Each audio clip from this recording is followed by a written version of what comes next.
All right, so tonight is, or what's up? My name is Isaac. This is Izzo Day, and we are sewing bags tonight. I did a little bit of work earlier today, but I'm starting my work day super late. So what we're doing is we are sewing on this binding right here, little 1 inch, which turns into obviously a 1/2 inch binding around these clear panels, right? And then we are sewing. One day I will not have to do this to make money, but it is good money. In comparison, so it's not good money if you're a finance bro. I can tell you that, but it's decent for the average blue collar folk like myself. All right. So and then we so this Velcro on there. So it's the black binding around the edge. You sew the Velcro on the top with a little pull tab. And that's pretty much it. I just have a shaz ton of them to do. Now I should have, if I have any luck, so actually ixnay on the doing that right away, because I actually have to cut a bunch of these. So these are little pull tabs for the top, and I gotta cut a ridiculous amount. So let me calculate actually how many I have to cut real quick. And I'm gonna get to that first, and then I'm gonna start sewing. I'm gonna work for until 2 o'clock, so that's 3 hours, which isn't very much, but tomorrow I'm gonna work about 12 hours, so hopefully it'll make up a little bit for today. All right, so let me see. I need to think. I don't need to walk over there though. So I have 20 of these, and there's 4 pockets each. So 4 times 20 is obviously 80. I got 80 of these, and then 80 plus there is 1, 2, 3, 4, 5, 6. 6 times 55. I need a calculator for that. Actually, let me see if I can do that. 6 times 55. 6 times 50 is 300. 6 times 5 is obviously 30, so 330. So 330 plus 80 is 410. So I need 410 of these little shits. And I currently have, let's see, 1, 2, 3, 4, 5, 6, 7, 8, 9, 10. So I need 400 more of these guys. So this is going to take a second, but I guess it's part of the deal, ain't it? Cool. All right. Well, let me just double check and make sure I don't have any more, because sometimes I do have more hanging out, and if I don't have to waste my time or spend my time, that would be cool. But I have a feeling that I'm going to have to use. All right. Very good.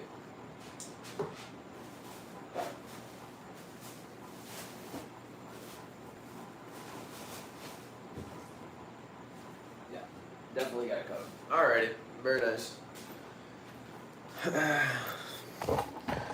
So if you missed this, I just have to kind of doing some monotonous work this evening, but it is part of the gig.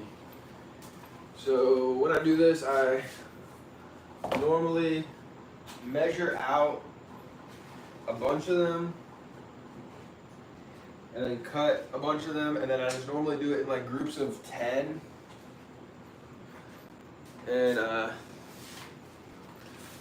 I guess that's how we're gonna do it. Actually, I'm gonna try something else this time. I'm gonna try something with this roller. This roller, and then this guy.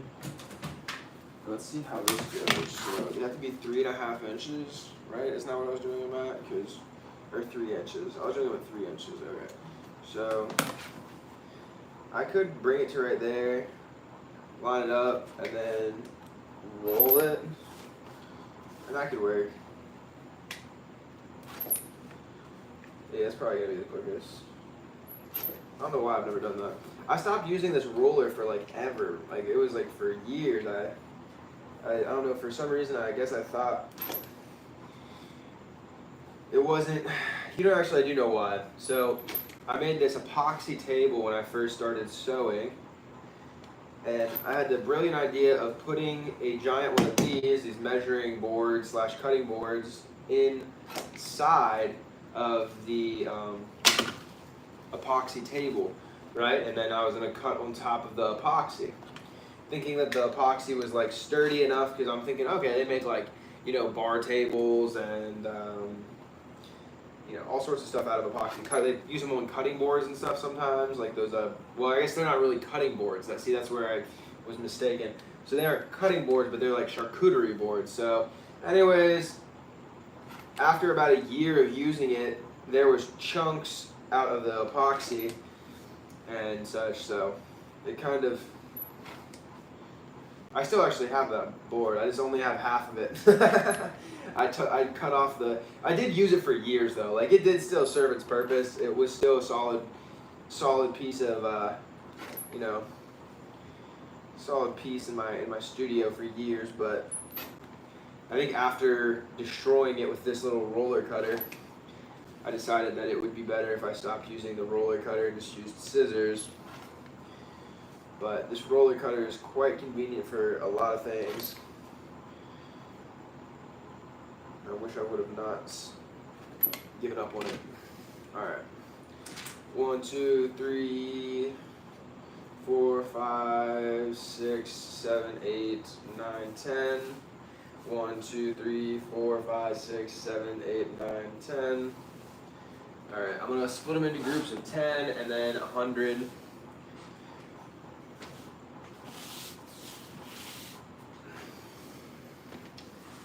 But anyways, that's what's going on right now. What is up, Josh? How's life rocking, man? All right, and I'm gonna do it like this so you guys can see me and see Black Clover, because I'm definitely about to watch some Black Clover. I'm buzzing through this shit. I'm on season 3, episode 137. So I'm kind of curious. I'm kind of curious if they will like end the whole show with this like current storyline with the trying to like kill the demon from the Spade Kingdom. I know it's probably super boring. Everyone's like, yo, fuck the anime, dog. Alright, I know. I like it. I want to be a nerd. I can be a nerd. Alright, but anyways. Here we go. But the Guardian, is that even possible?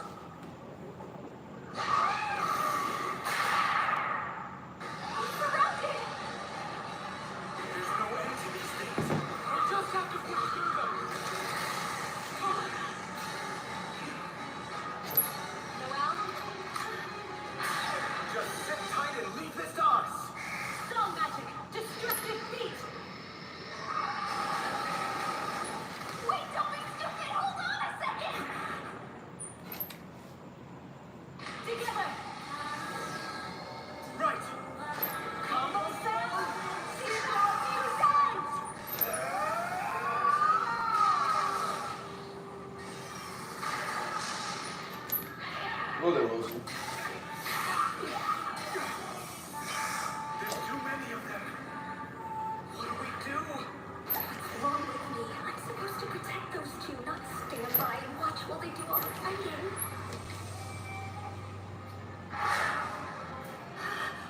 Get out of here, Noelle! April, are you hearing yourself? I can't leave while you're down here. If I did, then you'd be thrown into the ocean. It'll be fine. Once I grab those two, I'll meet you back at the temple. But how are you gonna pull that off? Look, the captain said to bring everyone back. He said to do it even if it kills me. And I might be a screw-up, but I'm not so bad that I'd abandon a girl in a place like this. Now, get out of here!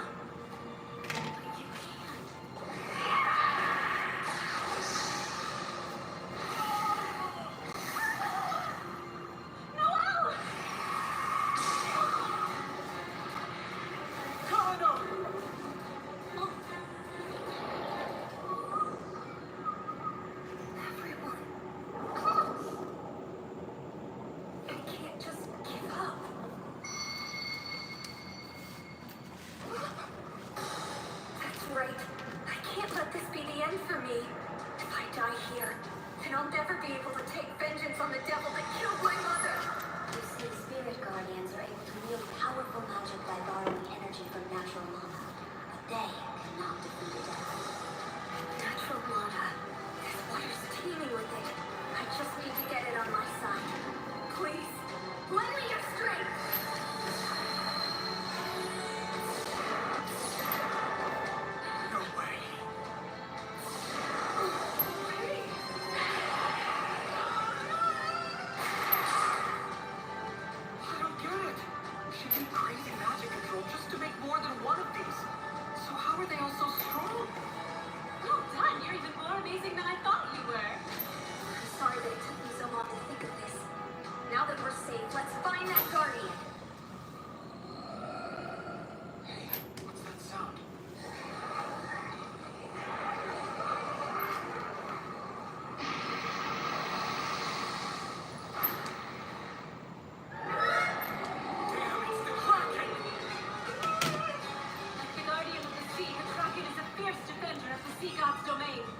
Trinity boys.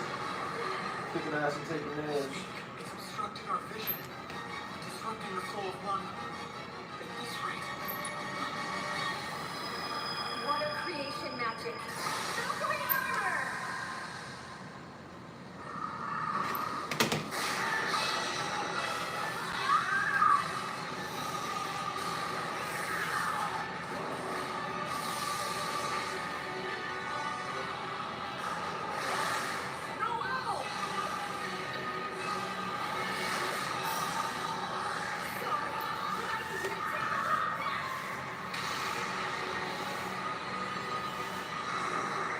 Alright, 6.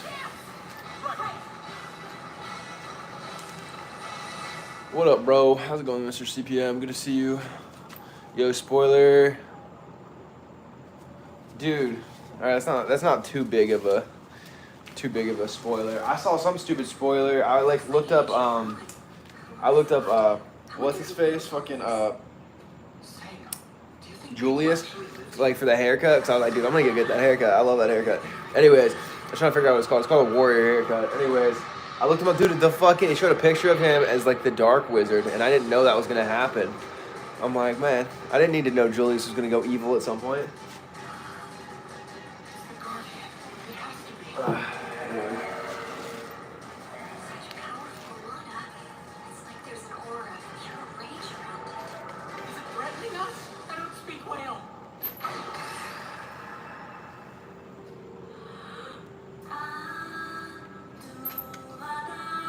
Yeah, this bitch knows one song, dude. She needs to learn another song. Maybe the whale doesn't like it because she only knows one song. He's like, I've heard this song before, dog. Like, I need something fresh. And she's like, this is all I've got. She's like, just like my song, whale, man. This is a giant whale with horns.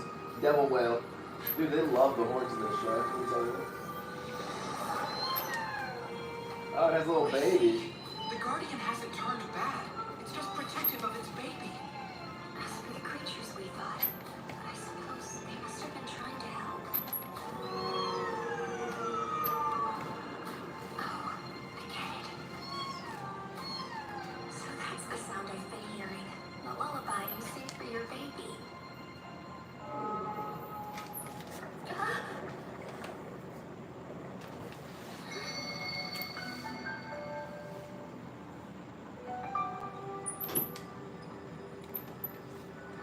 My blade is getting dull, son. Just got more and more. Wait, that was my mother! Do you know her? You say, yes, I do. I know your mom did. She died, but I knew her.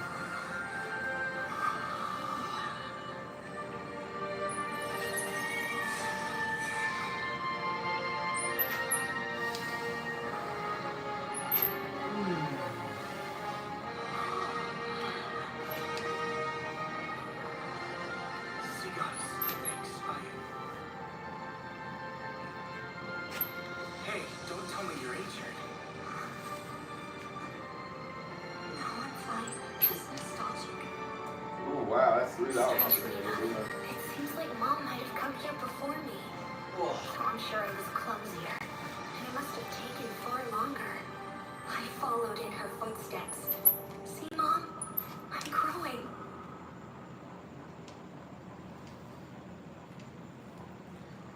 Look, he's kind of messed up that she believed that her mom died because of her for like Thank you her so entire much for life. helping us. Are you really sure? And then all of a this is sudden her the brother's thing? like, yeah, she actually I didn't think die Grandma because was of you. hoping we get to throw a feast together, guys. This is gonna be delicious. Wait, we could have had a feast? You two take care, all right? And tell your grandpa hi. Come see us once things calm down. I've got a very special welcome in mind for the sea goddess. The four of us should do another double date. I'm sure it'll be a blast. Sure, I'll be looking forward to it. Ah, Hey, hold on a second. Corona so forward. A girl after my own. No! Stupid brain, you have Lady Finnis, remember? Good work down there. Yummy. You know, it was in that temple you first started to turn from a good-for-nothing coward to a man that fights with his squad. Yeah, I still remember that fight. But tell me this. Do you still remember what I said to you before you got strong? I figure that you probably got your own way of fighting, don't you? Yeah. I found my way of fighting. And now, I'm making strides towards my next goal. At least I'm trying. Good for you. There's just one more thing, though. Sir? You used your spatial magic to stick a giant squid leg on us, didn't you? It was a spur of the moment thing. I'm sorry. Yeah, I'm not in the mood for excuses. Oh, hey! Welcome back, guys! What's up, Henry? It's good to see you! Well, anyway, I want some chow. Yeah, I'm starving! What are you making us, Charlie? We'll start off with a nice seafood barbecue. I want to show off the natural yumminess of the fish. A protein-rich meal. Wish I could send Reese some. I want to eat squid. Yeah, I'd be happy if I never saw squid again. I'll keep getting stronger, Mom. Watch me. I'm just getting started.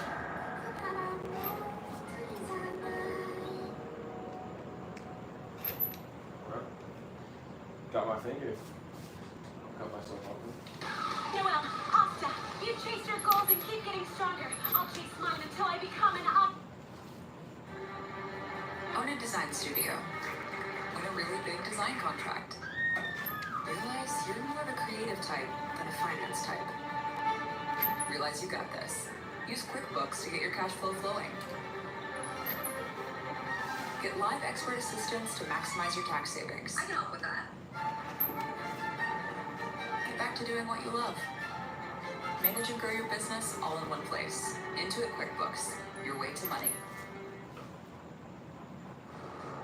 The Clover Kingdom. In this place where magic is everything, there lives one boy who was born without it. His name is Asta. His strength and determination helped him become Magic Knight. And despite the many challenges he faces, he aims for the top and refuses to give up.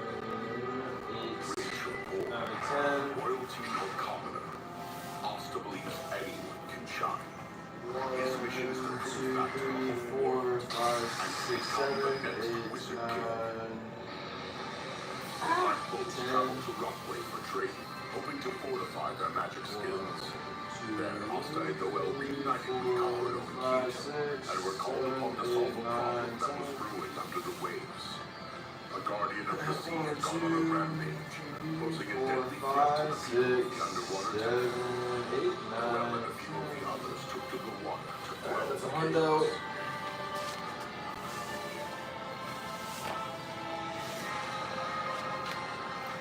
On to the next. Watch me. I'm just getting started. I am cutting pool tabs to sew on these little clear windows. So I sew binding around the edge, and then I sew Velcro, and then I put a pull tab on the top. And it's for these giant airplane bags that are like 7 feet long by like 2 feet wide.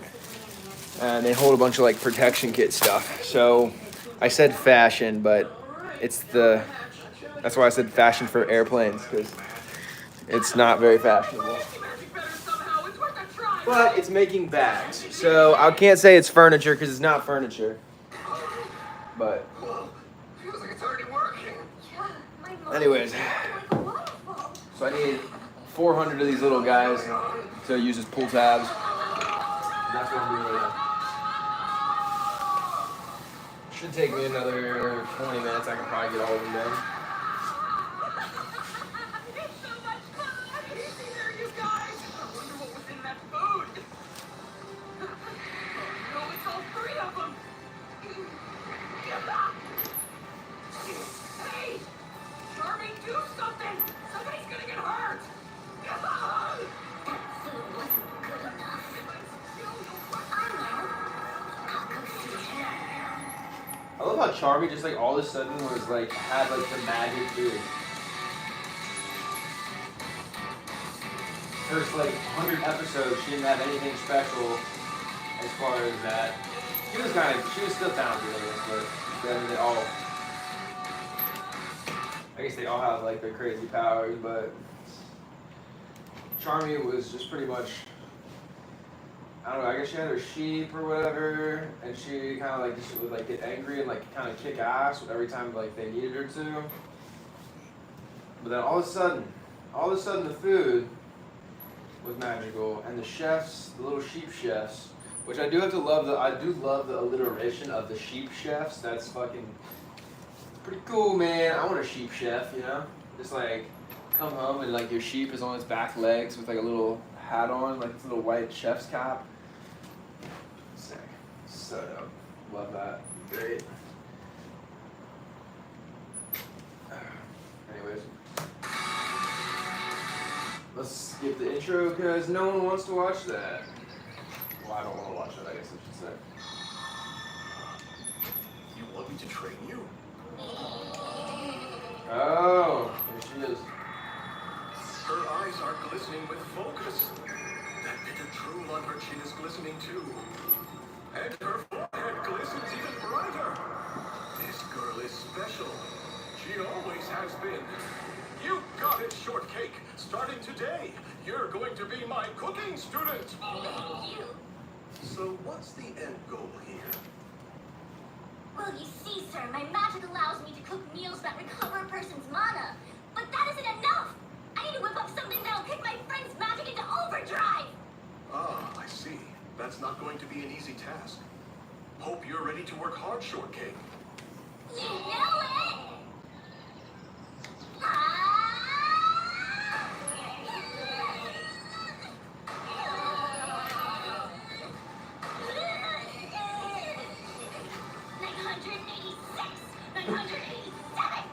These sheep cooks are your magic, but you can't certainly work on making them stronger. That isn't going to give you the result you're after. The only way to make that happen is to put aside your magic and concentrate on training beyond your physical limits. So you and the sheep cooks will have what it takes to create the food that can enhance mana.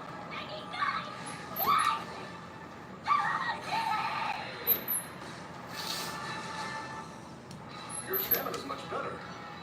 According to this book, the next thing you need to do is gather some unknown ingredients. 3 items so rare, even I've never seen them. That's pretty vague, but leave it to me, sir. Oh, the sheep chefs. First, we need the robe of Amet and Pinman Doradora. Ah, my G.O.P. Next, hunt down the no one's heard of this Coelacanth.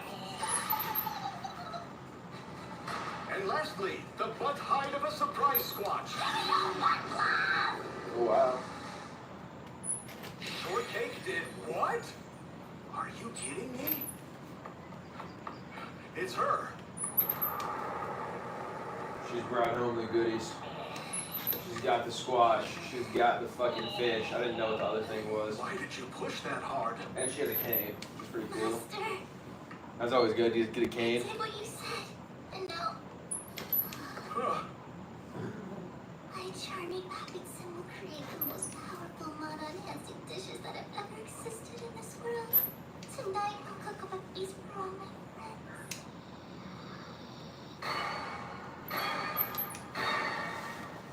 So whatever this is, it'll enhance everyone's mana. Why do I have to be a part of this? Because we need an escape plan if things go south. Wait, what's gonna go south? Charmy must have worked really hard to make this food. Eat it! You know what? No stuff. Yeah, I'm not hungry. We should go. Thanks, Charmy. Guys, please, we have to eat it. We gotta show Charmy that she didn't do all of this for no reason. I beg you to stay. This meal was made by the No, Charmy. After she risked her life to obtain the ingredients to enhance her friend's magic. Wait, who the heck is this guy? Master! Master! Bye.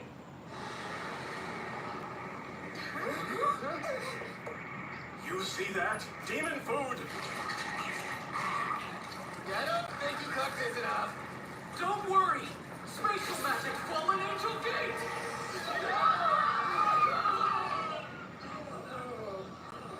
What are you bozos doing? Captain Yummy? You better not be running off with my wheels. What if I need to go to the bathroom? Sorry, sir, but you just have to hold it in. That looks bad. I knew it! It's demon food! No, not demon food. You just made that up, didn't you? Why don't you cut the crap and be straight with us? Is this someone we know, or... I've never seen it firsthand, but legend has it a massive amount of mana combined with the love of a devoted friend can cause food to come to life. It absolutely can't! No? Then how else would you explain what's happening? Charlie's desire to improve her squad mate's magic power was as pure and genuine as it gets. That's how the food she made ended up so jam-packed with mana. There was nothing else that could have caused it. My food's an evil monster? Oh. Hey, are you okay? Oh man, it's got me. Magna! I don't know why, but my body feels really weak now. Look! It's draining away our mana. How is this even possible? That's what makes demon food such a deadly threat. It absorbs mana from everyone in the vicinity until it becomes unstoppable. No, really, who are you? You worked so hard on those snobs. Hey, kid! Quit daydreaming already! That thing is using mana, and you've got an anti-magic sword. You need me to spell it out for you? It's just that... Fine. Guess I'll take care of it. I'd like to think I could count on my squad to clean up their own messes, but here No, we are. don't! You want to explain yourself? Captain, we can't just destroy the food Charmy worked so hard to make us. Hey, wait, that's right, it's food! Yeah, I thought we covered that. Please, Asta. Stop it! You have to! Okay.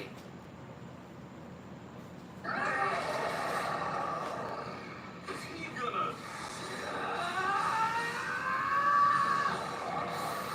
It was a labor of love, and I'm not gonna let it go to waste!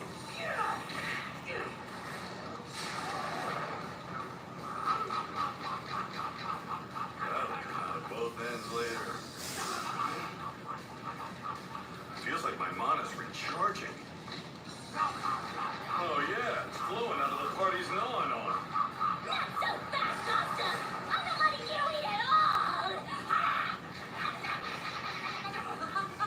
Bet you want a piece of the action too, don't you, buddy? Obviously. Alright, I want the rest of you to help them polish it off. Shouldn't take too long if you all contribute. But I'm just the transport! This is beneath me.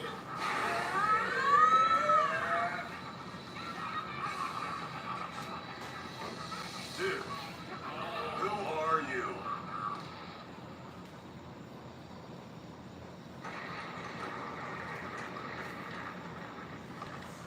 And there you go. Good job, Fatsos.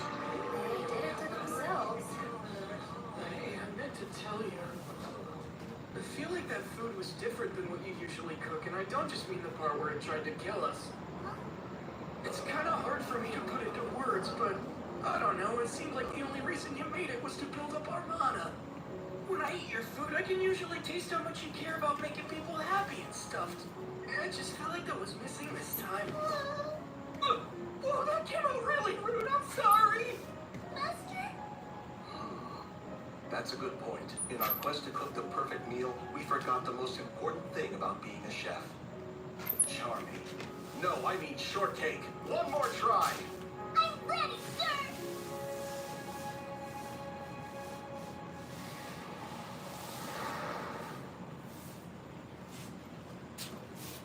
There was a time when sunshine brought us back to the brightest days of our youth. When midday picnics reminded us of simpler times and old stories made us ponder the new. It was this summer at Biltmore. Kids visit free all season.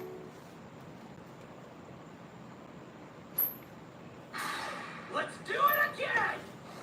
Here goes! Ah! Give me another! Lately, I spend most days surrounded by friends. I'm extremely happy, possibly happier than I've ever been in my life. Our battle with the devil is fast approaching, and we have to win. If we fail, then our happy days will be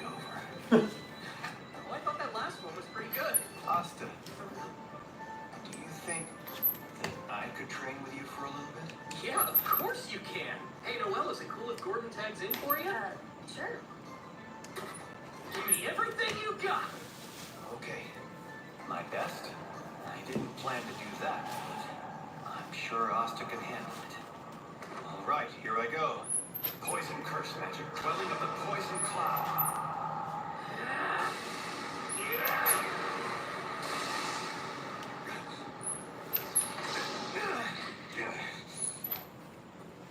Oh, sorry, Gordon. Are you okay? As I expected. I'm no match for you.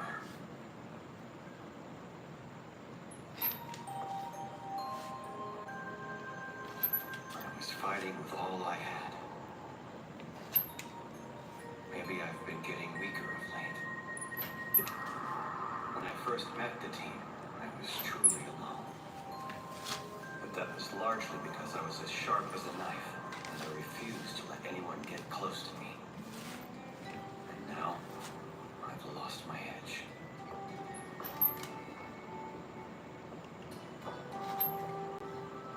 I'm about to have Gordon show off right now.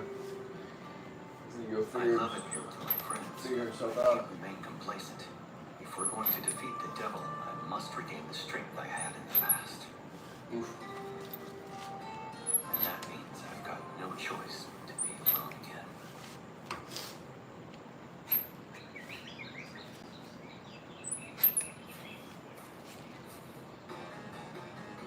Lady Marileona sure is powerful, and she got that way by walking through a strong magic region on her own when she was young. So I'll cross the forest of poisonous magical beasts near the forest of witches. I thought it over, and the strong magic region's a little too scary for me, so I'll stick with this. Things are going well so far. I knew living my life alone was the best idea. Okay, time for a break. I'm a little hungry. Huh?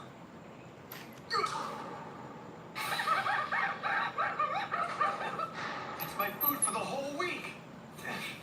Oh, the monkeys. Wait!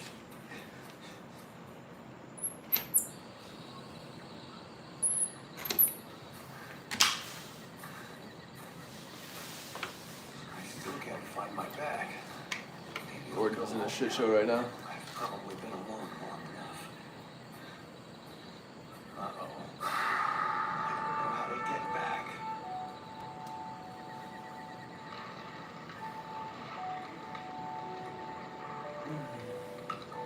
Eating by yourself isn't as good. Our meals together were always loud and rowdy, but I had fun. I really wish my friends were here to help me get through this.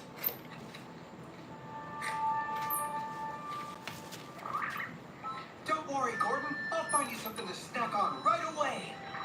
We're the GG guys, remember? Pull yourself together, buddy. You look so tired. It's scary. Be tough like me, dude. I know you can do it. Forget Magna. I'm gonna kill you. Great. I'm already starting to go crazy.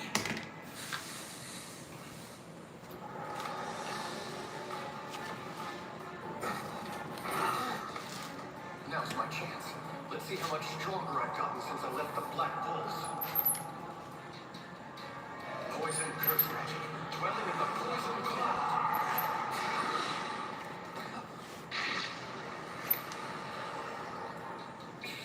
I'll try again.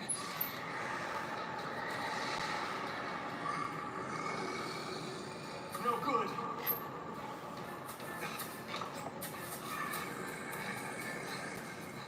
My poison curse magic didn't work. Guess I'm weaker than I thought.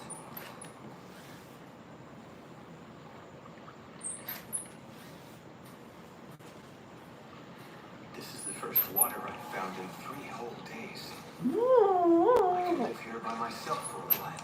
Hunt for food alone, sleep alone, and wash my face alone, just like this. Back at the hideout, Asta and I would always wash each other's backs.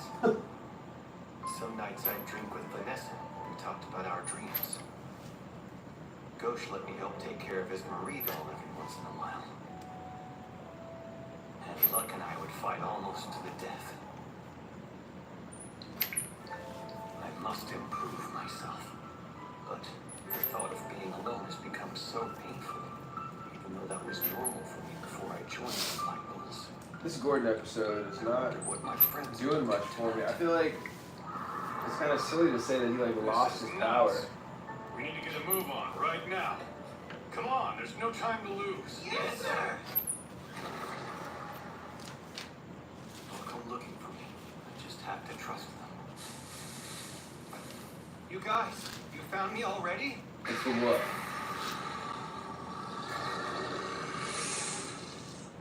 That must be the smaller one's mother. Ooh. This is nuts. We gotta get a move on right now. Come on, there's no time to lose. Yes, sir.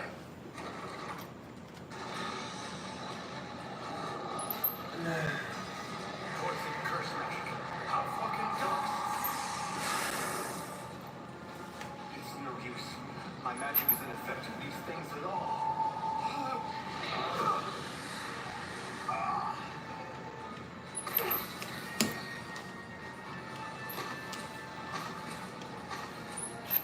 This is it. I'm going to die alone without my friends at my side.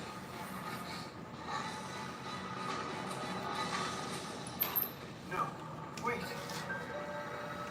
The Black Bulls didn't abandon me after all. I understand now.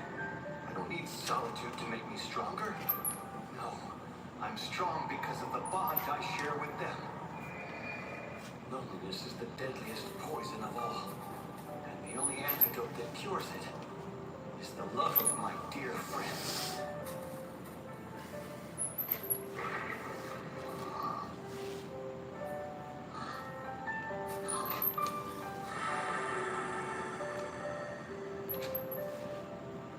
I'm so sorry.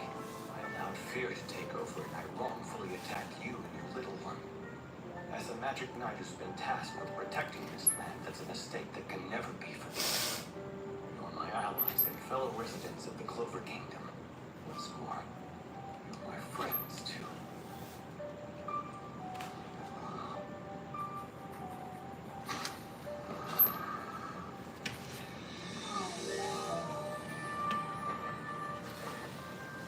Thanks for leading the way.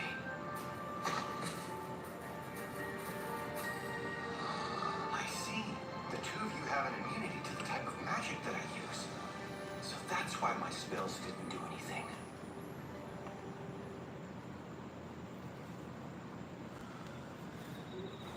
I'm home. Oh. What great friends. They must have gone out to look for me. There's no telling what kind of trouble I might be in. Now it's my turn to go rescue them. I swear I'll never leave my dear friends behind again. Hey, boss. Is it me or is everybody staring at us? Who cares? Apparently they're trying to sell off their excess ingredients right now, which means we can eat as much grub as we want and get 90% off our bill.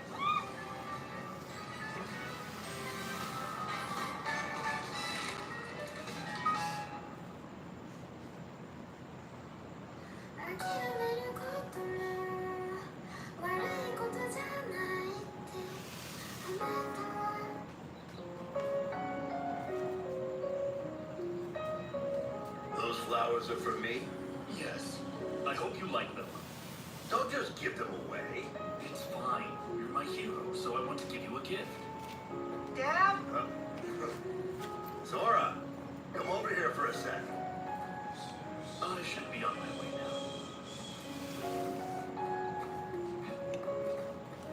What happened? They smell really nice, don't you think? I've always been partial to this fragrance. Yeah, I know.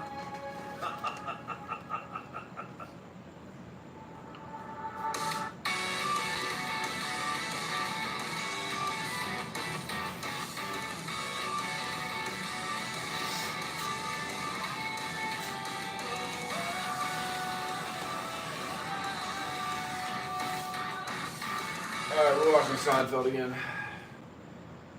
I've watched several episodes of that. Finish this episode of Archer. So, a small power unit goes here on your spiny thing, which sends electrical impulses to your muscles and ligaments and stuff, which I will fuse to a vanadium alloy endoskeleton, replacing your current, leg bones. I have to say, it kind of worries me you don't know the names of the actual bones. Who cares? They're in the dumpster. Ew. Wait, then all I need is the power unit, not a bunch of vanadium bones. Yeah, but they're awesome. Yeah, but if you don't put everything back where it's supposed to go... I've already done it twice. There you go, Conway. Plus, when I'm taking out the old bones, I take tons of pictures with my phone. Oh, well, then what could go wrong? Seriously? Sarcastically. Oh, because you could die. I realize that, and I'll, sign a release form or whatever. Oh, that's not necessary. Really? No, I mean, if, God forbid, the worst happens, there's lots of dumpsters. So Puerto Rico. Sure, if he helps. Okay, so when do we do this? Well, you should already be feeling the effects of the anesthetic. God damn it! So, whenever my assistants get here. What's up, spaghetti legs? Wait a minute! Yeah, where's Carol? Getting that list of shit you wanted. Thank you. Seriously, what am I, hourly? Are you not? I don't know. Move! Oh, and when I'm through talking to Mallory, I wouldn't be surprised if you find yourself out of a job. I would. Burn. Cyril? Is it Halloween already? I don't know. Then why are you dressed like that? Because, duh, I'm helping Krieger turn Ray into a stupid cyborg. What? But I guess some cyborgs are smart. Wait, what are you talking about? Well, you gotta be pretty smart to fool the old Voight Comp machine. In Krieger's lab? Anywhere, duh, it's portable. No. Yes it is.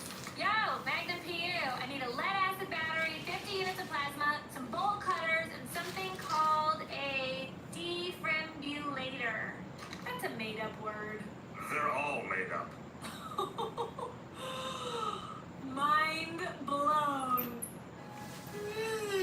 Yeah, what could go wrong? Ray's gonna be a cyborg over my dead body, or preferably his, but somebody's! What could possibly go? Hey, should I wash my hands? I didn't.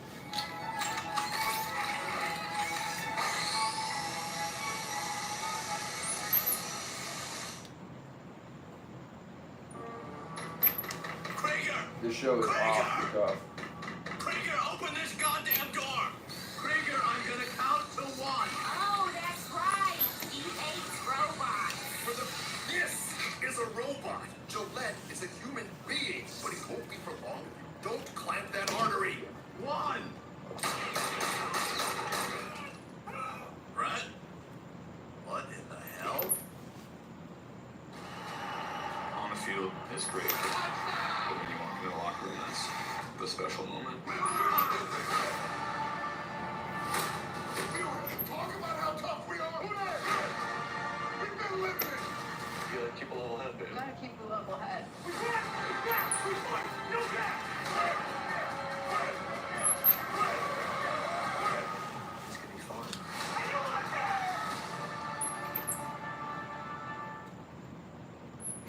Those gunshots? Oh, who knows with these people? It's one calamity after another. Yes, exactly. That's why you need a nice, long, relaxing cruise. But I really don't think I'll enjoy it. Sure you will.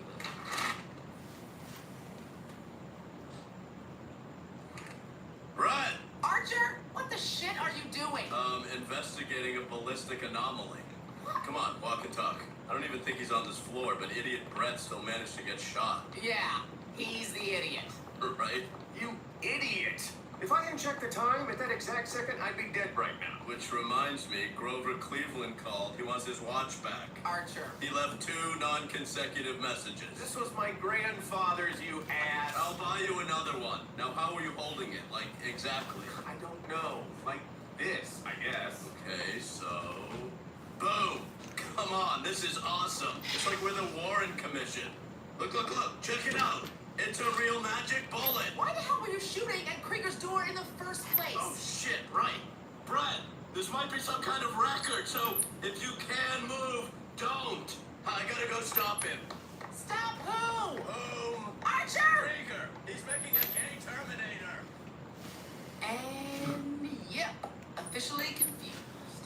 Yeah, I mean, did he mean a Terminator of gays? Because Krieger's creepy and weird, but he's not homophobic, I don't think. So he must have meant, well, no.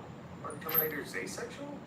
Not when I'm done with him. Come on, how's that even supposed to fit inside another human being? Oh, that shouldn't be doing that. There we go. No, do it again, do it again, do it again. This man is barely clinging to life, woman. Get a hold of yourself. Sorry. And then get a hold of your goddamn beer can. Sorry, jeez. Me? Blood pressure? I'll be honest, not great. But I'm talking about his. Me too. Since when? Since the new intelligence mother from Ray about the mission. It says you need a rocket launcher? Yes. Can I No. just sort of interject here? Mallory is exactly what I'm talking about. With the stress? Seriously, Ron, why aren't you at work? Because I spent 30 years building the business so I don't have to be. Because I hired good managers. Walk into any one of my 6 dealerships Not and... 6. Oh yeah? Next year it'll be 7, sport. We just broke ground in White Plains. It's actually fairly impressive. You have no idea. With that city council? Ron, this isn't a car dealership. It's the same principle. You build it, you hire people you trust to manage it. Yeah, And then you collect the fruits of their labor. Because please, don't take this the wrong way, babe, but you're not getting any younger. You said a rocket launcher? I did say a rocket launcher. Then give this to who's it? I will give this to Boozits. And call me if you ever want to test drive the new Coupe de Ville. Well, actually, I just got a new El Camino, so... Oh, so you're all set. That'll hold way more Hispanics than lawnmowers. Wow. I know, that's why I could never stay mad at him. Right? Wait, why were you mad? Because I think Krieger's doing some kind of bionic shit to Ray's legs. And Archer, obviously. Would rather see Ray dead. Jeez, Pete. I mean, besides burying Codkin, what is his deal with robots? Servant, call an ambulance. Yes, sir. Right away, sir. An ambulance? He needs emergency surgery. And even then, it'll be a miracle if we can save those testicles. But what could have caused this? On? Or who knows? The important thing is, what are you doing tonight? Well, I said I might meet some people at this thing downtown, but it sounded like it'll be pretty heavy on Negroes and jazz, so... I happen to love Negroes and jazz. Oh, well then I'll just get my coat. And I'll wait here for the ambulance to take your grievously wounded child to the hospital for emergency surgery. Yes, Woodhouse. And then you can go buy some wax for your cross. Krieger? God, I'm a little busy right now. Yeah, I know. Are you cyborging Ray? No? Look, I think it's great if you are. Then yes? But I think Archer's gonna try to stop you. He's kind of freaking out. Let him. That door came up at Groff speed. To get in here, he'd need 1 RPG-7 launcher and 2 grenade, as per the note from your mother. Thank you. Sorry, what was your name again? Rodney. Thank you, asshole. What in the... Why aren't you people on the way to the airport? We may have sort of a situation. And what sort would that be? This is what I'm talking about. Ron, if you keep it up, this headache you gave me is going to last for the next 3 to 5 nights. Look, don't worry. I can handle it. But Let her handle it. She seems capable. Hey, thanks. Reminds me of the head mechanic at my dealership in Yonkers. He's a black. Wow. I know, the head mechanic. Now, come on, babe. Let these people do whatever it is you pay them to do, and let's go start our weekend. all right, but don't miss that flight. God knows how long it takes to check in with a rocket launcher. Oh, shit. Well, calling the airport's not gonna help. Oh, and one last thing, Rodney. When I get back from Rome... Hang on 1 second. Armory? Hey, will you bring me a present? No. Okay. You were saying? Shit, something about an ass-kicking with handmade Italian shoes. Well, think about it. You've got time. What do you think you're doing? What do you think you're doing? Obtaining armory material under false pretenses is a fireable offense. Oh my. I basically just lurched from one fireable offense to the next. Ugh, like the infamous luau incident. Jesus Christ, how many times do I have to apologize for that? Once would be nice. No. Rodney, open this door. Give me that weapon. Oh, you mean this rocket launcher? Because I bet it would open the door. No, that is inadvisable at this time. You know, if I asked it nicely. I seriously wouldn't do that. Yeah, because you're not awesome. Oh, and what fresh hell is this? Whatever it is, they can handle it. They can't even handle a simple luau. My God, what they did to that pig. Brett? Great. Now I get to slide my new Delmans through a lake of blood. I want that all cleaned Finished. up before Monday, mister. Do you hear me? No! Because that room is blast-proof. Mom. Oh, Archer. That guy is a full idiot. Alright. Shred of Archer's eardrums. That crazy son of a... Come on! Why is your instinctive response to run toward explosions? Because I'm not a giant pussy. Although somehow incredibly single. What? I go on tons of dates. With who? Men models, men who model.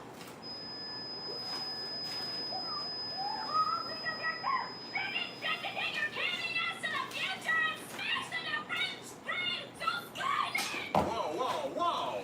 Not cool, man. That is not at all cool. Rodney, you mind your own dicky beeswax. You got another one in you?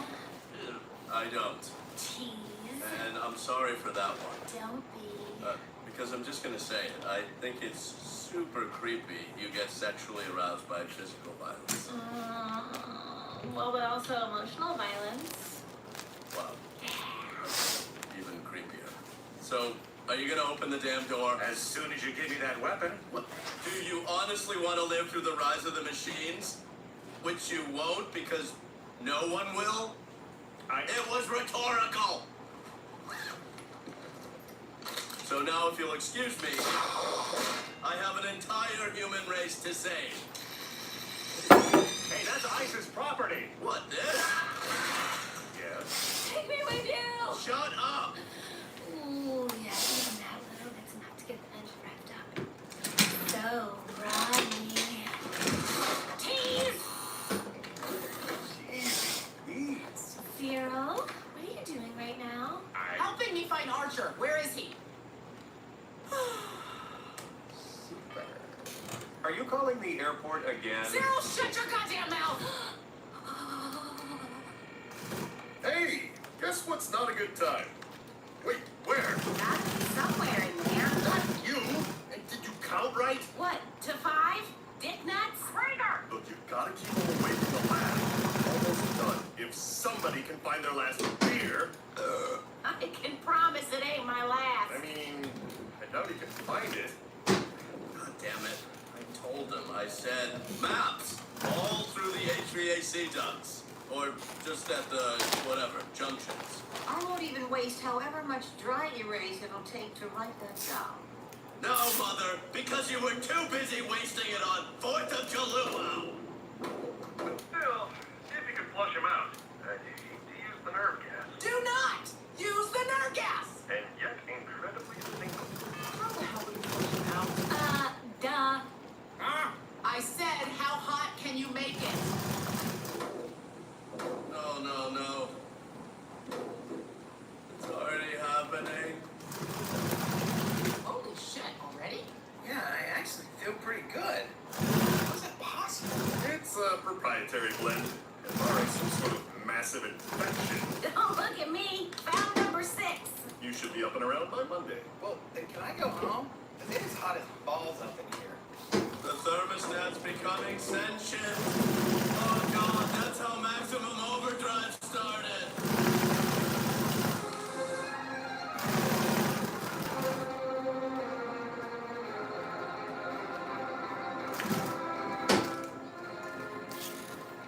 Well, I'd be lying if I... Mallory, I can walk again. Maybe he can mince down to the bank and apply apply for a $12,000 loan for a new furnace. Why did you idiots leave it on 90 all weekend? Your clothes, give them to me. I'm kidding, obviously. I wouldn't be caught dead in a sweater vest. Now, if you'll excuse me. Just like 4th of July. Yeah, if you slid a pig under him.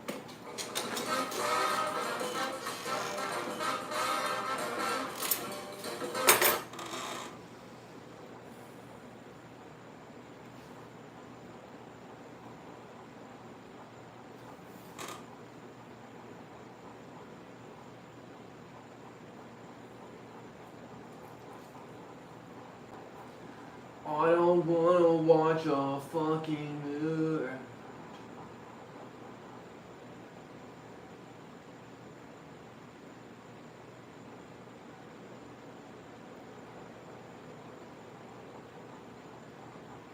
Oh shit.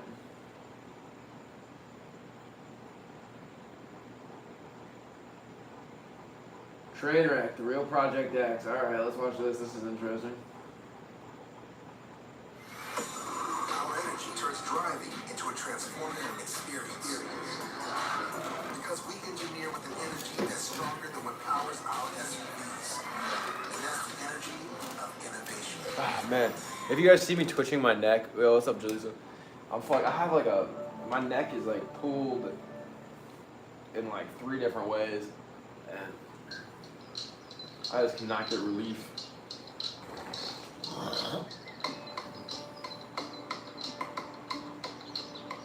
Ours is a very calm and green and peaceful place. We don't have tourists here in Howard, and that's what we like. Normally there's nothing happening apart from that one particular day.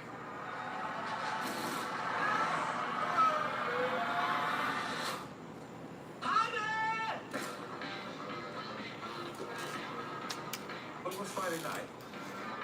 We pumped up, go to party. We're going to the biggest birthday party in the history in the Netherlands. Strangest thing was in like this small town. It was the first time I heard from this place Hagen. A Facebook invitation to a girl's 16th birthday party went viral. The girl had posted a message inviting her friends, but forgot to mark the event as private. All I wanted was just to have a good 16th birthday, but it really got a bit out of control. Some of my friends said it might be turning into a Project X party. Project X, that movie, fueled the fire. Wait a minute. 17,000 people are invited to my house. Are they going to show up? It was a scary situation. If this Project X escalates, we will have disaster. Maar laat de helder zijn, hier is geen feestje. We're gonna do this real movie in real life. Let's go. Everybody was jumping, drinking beer, having fun. Alright, the show might suck. Might not be very interesting at all. Was completely out of control. Oh my god, they are gonna destroy everything. I was very worried they would reach the house and destroy whatever they could. Just burn it down, pretty much like in a movie.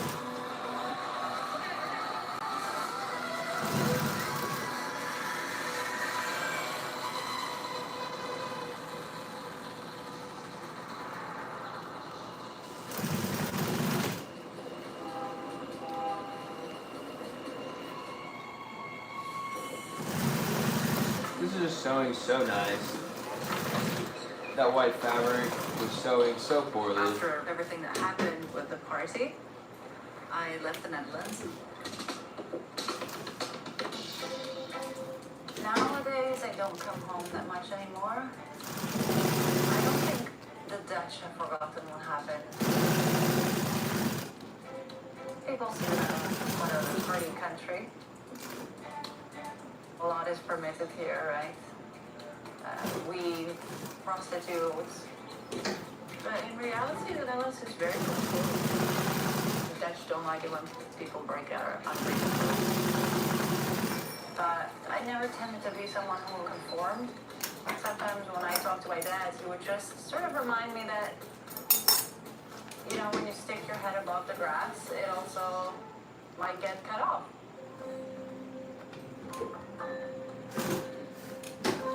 When I turned 16, I told my parents I would go to a birthday party here at home. 16 is an important birthday for us in the Netherlands, especially because the drinking age then was 16. Back then, everyone used Facebook for everything.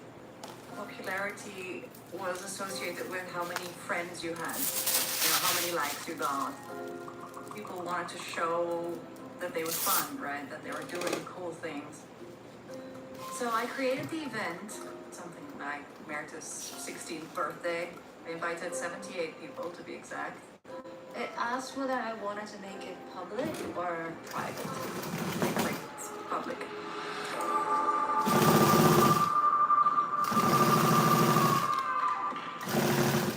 We met Merta in 2012 when she joined our volleyball team. She was a young girl, she didn't know anybody. We went to different schools. We lived in the city center of Groningen.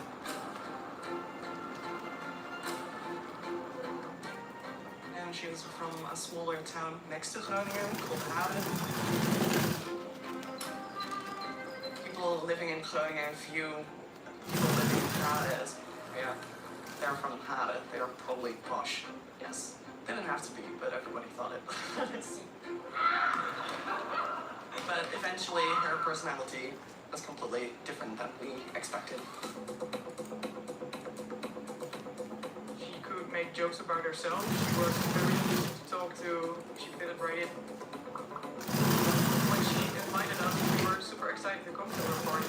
Martha was a lot of fun to get out with. We all loved watching Hollywood films, things like Mean Girls, Easy A, Hangover. Life in these movies was quite an experience in the Netherlands. And kids my age experienced something similar.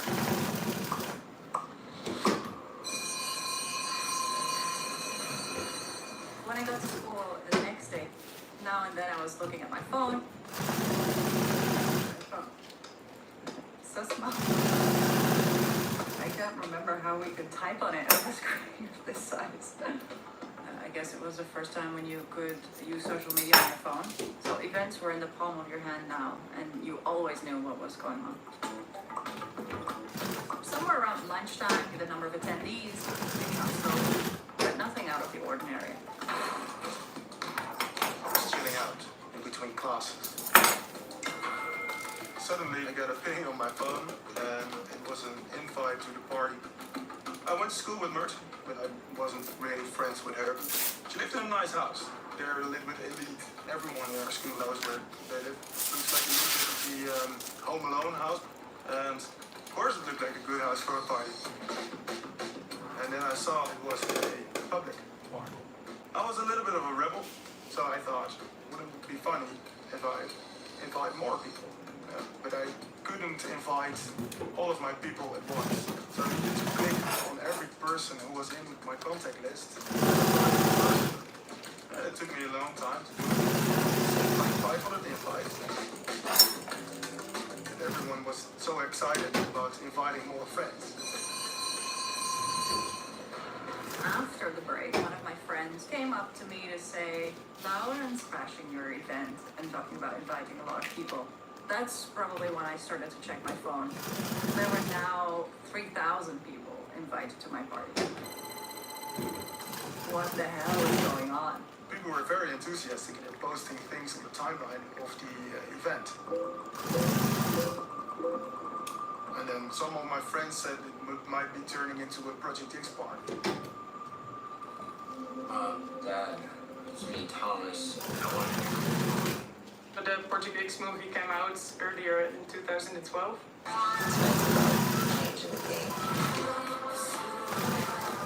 Every teenager wants wants to go to a party like that. I remember people jumping off roofs.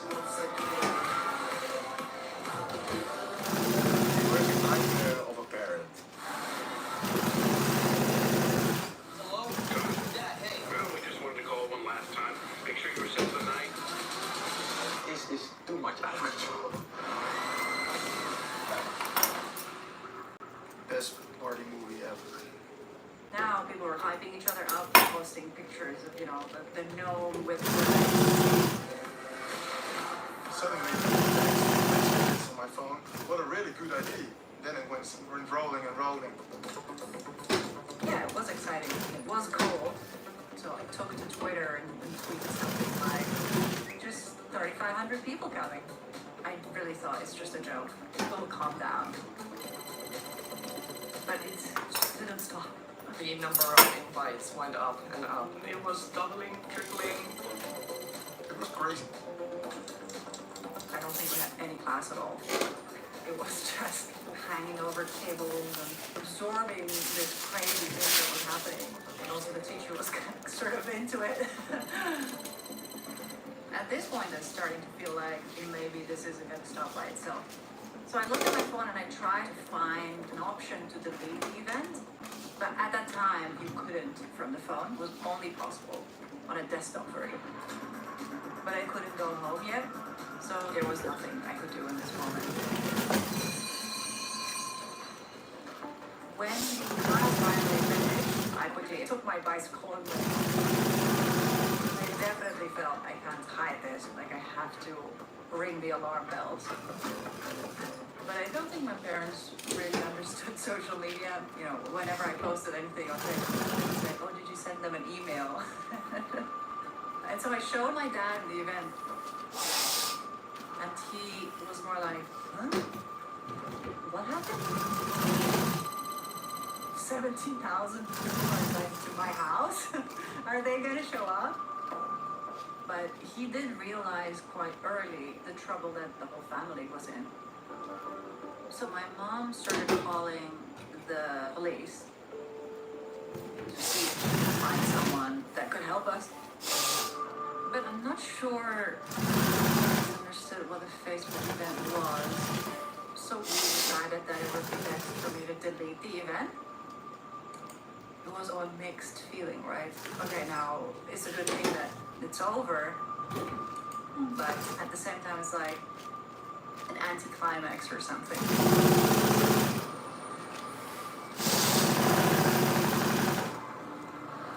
I don't have any connection to Myrthe, except that I saw her birthday party on Facebook. And it was like the first event to explode like this. I was an 18-year-old kid, and I just wanted to experience the one epic party like the Project X. I remember getting something to drink, on Facebook, and I saw it was gone. Page now found. I was a little bit disappointed. Things don't happen here. I was having fun. Everybody was having fun. And for me, it felt like it was too early to end. So that's when I created the copycat event. I called it Project X Haar. Surprise birthday party for her. Nice. Nice. She said, fuck it. What are you watching? I'm watching some goofy thing on Netflix called Trainwreck Harun, or Trainwreck The Real Project X. That's what it's called. What's going on? Oh shit, you guys can't see it, my bad. My phone is blowing up with messages. This new event has been created using a lot of references to the Project X movie and inviting everyone to my house. There you go. That's easy. Who did this? It went really crazy and viral. It was meme after meme after meme after meme. And the memes is what really did it for me, because I'm a meme fanatic. So I'm just balling. There were other memes of like, where is the party? Here is the party. One of them photoshopped me. It was really surreal. Like, you can't believe that this is happening to you. What on earth was I gonna do?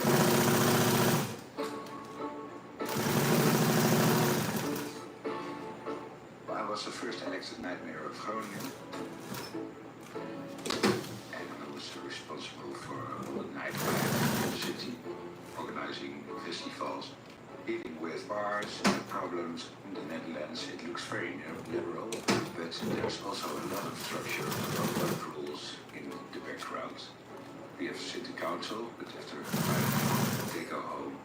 And by coming, I was on Facebook and I saw this event coming up. It was a little bit weird because it was an event in Haren. It's a little bit of a boring town. Nothing is happening there. Only some rich kids living there. I started to receive phone calls from the residents. And they had a bad feeling about there was something not really right.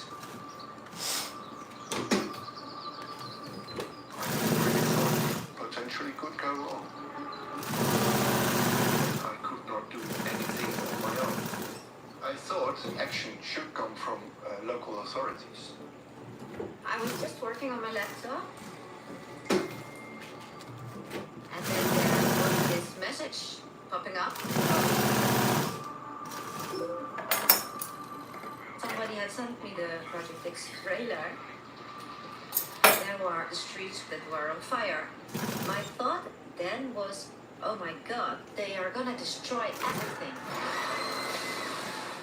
If this is going to happen in a little village like Haren, we will have disaster. Disaster. I love Haren very much. Alle tar Haren. Really very much. In fact, I was a member of city council on the opposite side of the mayor. I thought this is gonna be huge, so I tried to warn the mayor. But he was away for a couple of days, so I couldn't reach him. I tried to contact the mayor. I want to help. I want to solve this problem. Something a nightmare has to do. But he didn't respond. So I called the city council of Haren.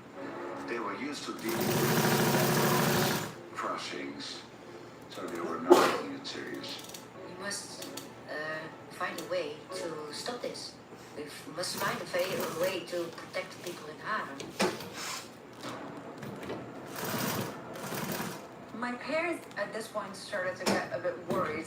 Are people actually going to show up? You know, will we not have a house anymore in 1 week? And then we obviously started thinking about, okay, what can we do in order to take this down? The admin of Project X Haren was someone called Jorik Clark. So we went back and forth a little bit, you know, making snarly comments at each other.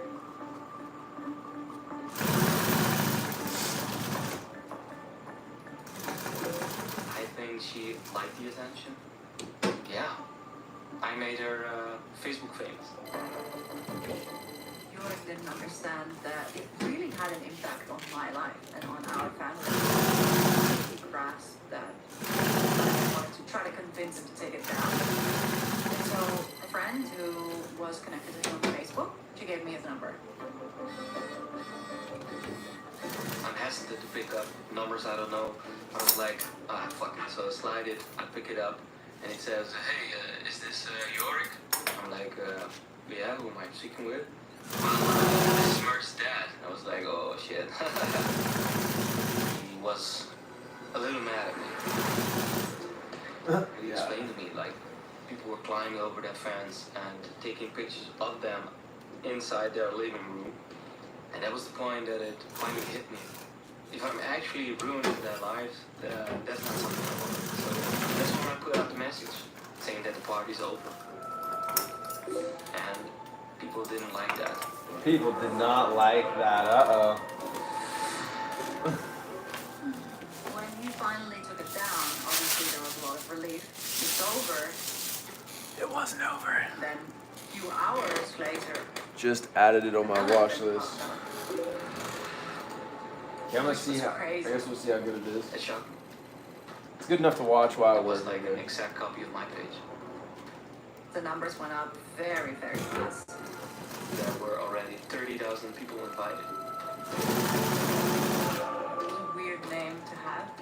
Der Führer is a negative connotation in the German language.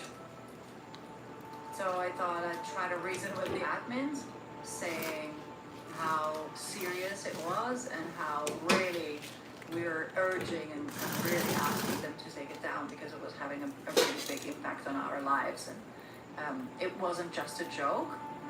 And the only response that I got were 2 words: eat shit.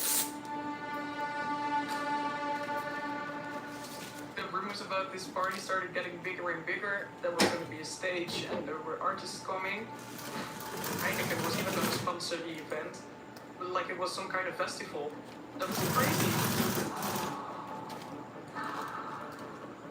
I was listening to radio in the car and suddenly they were talking about Project X. Timur Koen van het feestje van Unfortunately, everyone had my phone number. And one of the first calls that I got was from the Koen and Sander show. I didn't really know what to do. I just sort of kept talking. De feest gaat zeker niet door. dat 6000 cadeautjes kunnen krijgen. Ja, dat zou heel leuk zijn, maar dan kom ik echt bouwen. Nou is op de radio op het moment.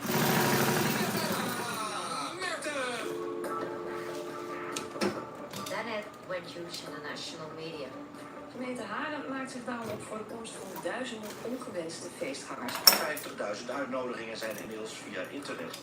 1, 2, 3, do it, do it.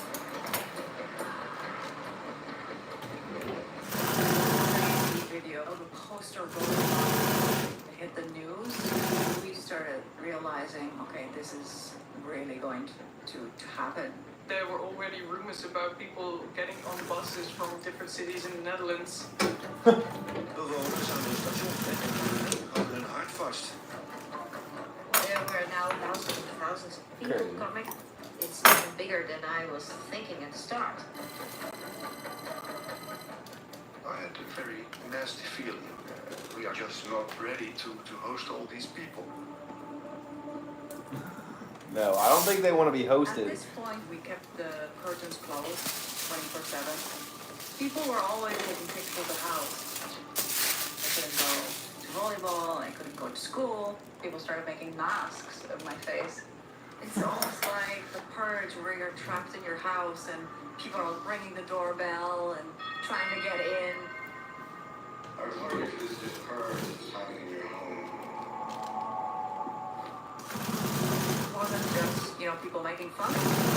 They also became a little bit scary. The day before the party, I was getting more and more nervous. I was thinking that this is not a place where we want to host a few thousand people. It's going to be very, very dangerous. If the council doesn't take it seriously, I had to come with a plan. The only solution was to organize alternative party outside of Haarlem. I said to the city council, I don't want to make a penny on this. So they were like, oh, this may be a good idea. Can you work that out for us? It takes months to organize a very big party. We only had to organize this. I sent the plan with Mayor Butts had the final say. And I was really praying that he was making the right choice. The day before the party, I was invited for a meeting with the mayor. And I really hope that the mayor will say, okay, and I will close every road to Haarlem, so no one can come in. But the mayor didn't want to do that. Ik heb een hele heldere boodschap. Dit feest gaat niet door. Als iedereen maar helder heeft dat hier geen feest is. I got a bit angry. Why don't you take the youth seriously? There was no kid that thought, oh, well, if he says there's no party, I believe him. It was too late. It was the wrong message. I received a call from the city council. The mayor decided to not do this alternative party, but just work with police. They were very stupid, they were naive. There was no music, there was no stage, there was nothing. And if you don't provide these things, the kids will find ways to have a good time.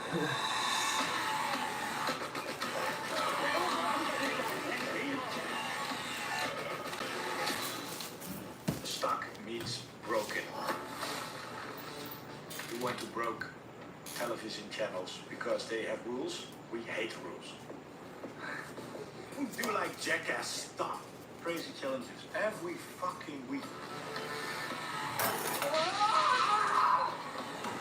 Everybody was texting, hey, are you going to Project Ishara? This party's gonna be epic, everybody's gonna talk about it, so you need to be there. We had a dream. We want to have the biggest in the world. So this was our move. Fucking film this shit and let's have fun.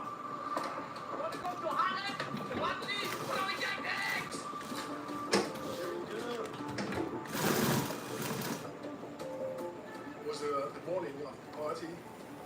The city council of Haarlem asked me to help monitor social media because they did not have that experience. I was asked to get the message out that there would not be a party. My boss told me to do whatever it takes. Just keep telling the public, do not come to Haarlem. There is no party. But we were just this tiny town with 4 lives. We started to interact, but it was impossible to do. It was a David and Goliath situation.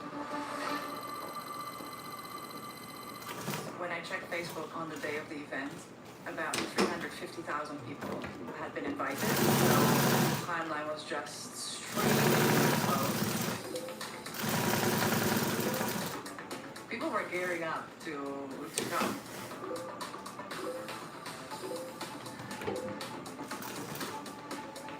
My youngest daughter worked in the supermarket. She told me that there were a lot of strange people buying a lot of alcohol. Everyone was just trying to get their hands on alcohol. We were 16 and that means that you can drink, and we didn't even think that we were too long.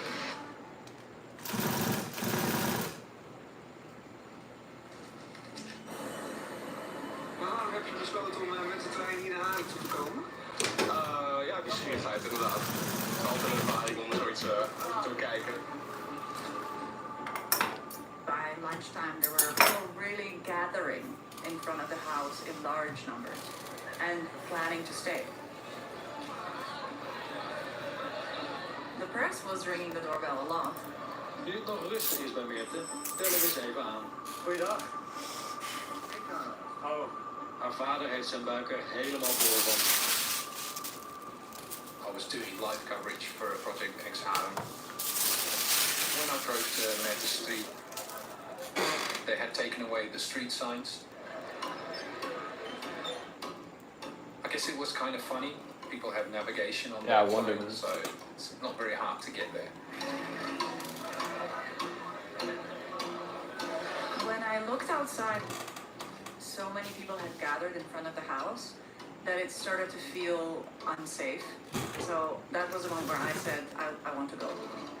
There were too many people standing in front of her house, and the police decided, okay, we're going to stop this and close both ends of the street.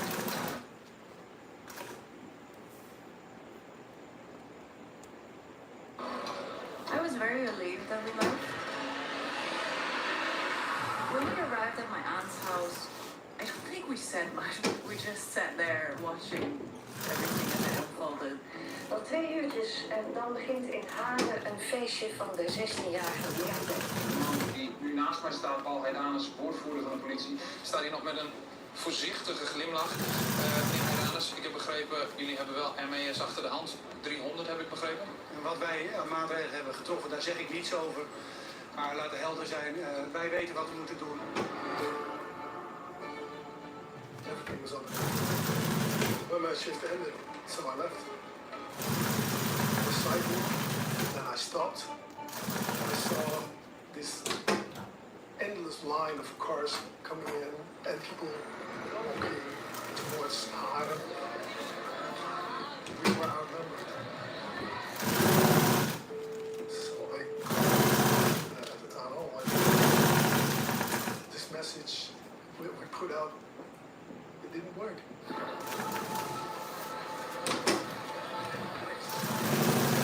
The train arrived. People walking past us.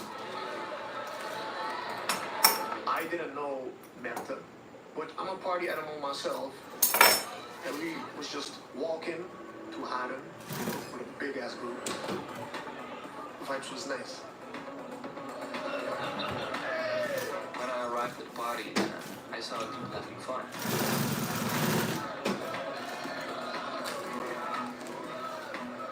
I could hear the shouting and screaming. We closed the doors and we closed the windows. You cannot do very much more than that. Very scary. Very scary. The busier it got, the crazier it got, really.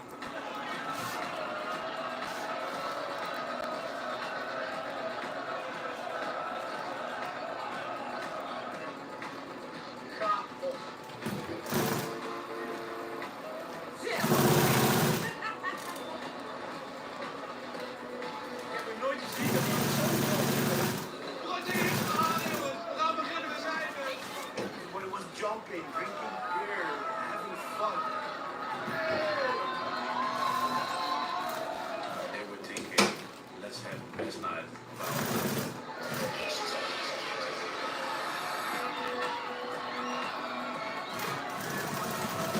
Everybody was screaming like crazy animals.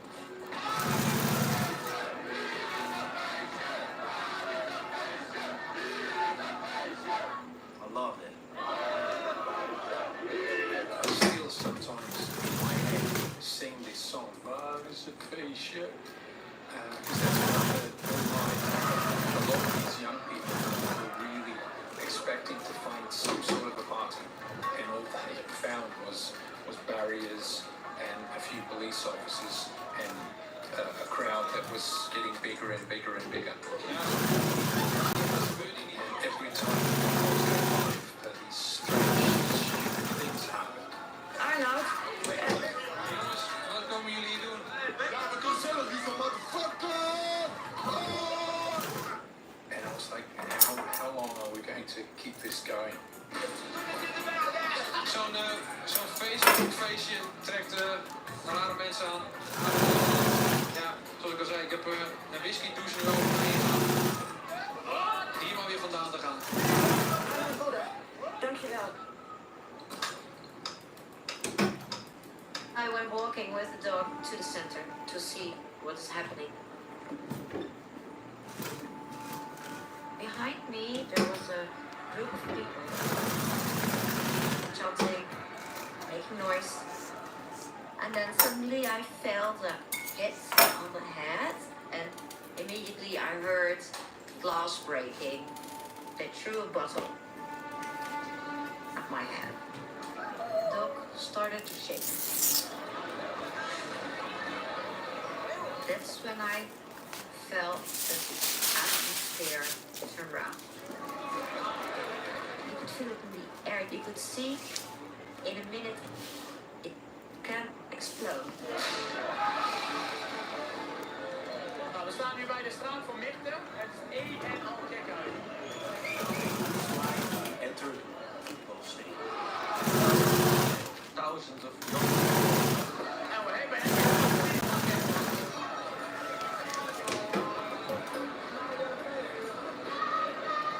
I saw so many people, more and more and more. And I was like, no way that there's 300 police officers in the village right now. There was obviously no. These were not riot police, they're just regular cops. We're looking at each other like scared. The police, they were outnumbered by thousands, and I wasn't sure that they were going to hold the line much longer. I was very sure they would reach the house, then burn it down, pretty much like in the movie. They saw the movie Project X. They want to have the party in the house. They want to have the swimming pool. But they don't get it. At the end of it, really drunk.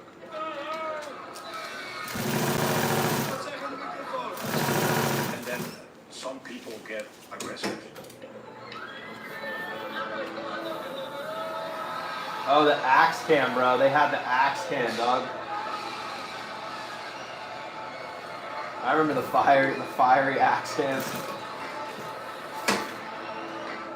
Everybody was. What the hell is happening here? I do remember the I opened fiery up my axe. Twitter. I saw him start to throw buttons. And suddenly I hear a lot of sirens. Oh no, now it's gonna happen.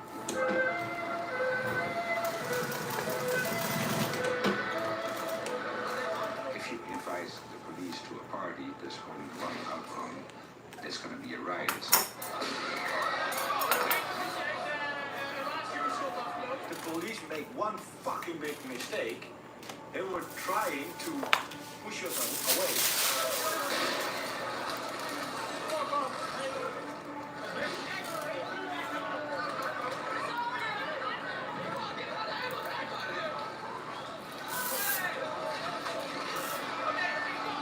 They started a war that they couldn't win. Nothing ever happens here, and we are not allowed to go crazy. People tasted their freedom, and when the riot police started to take it away, people just went berserk.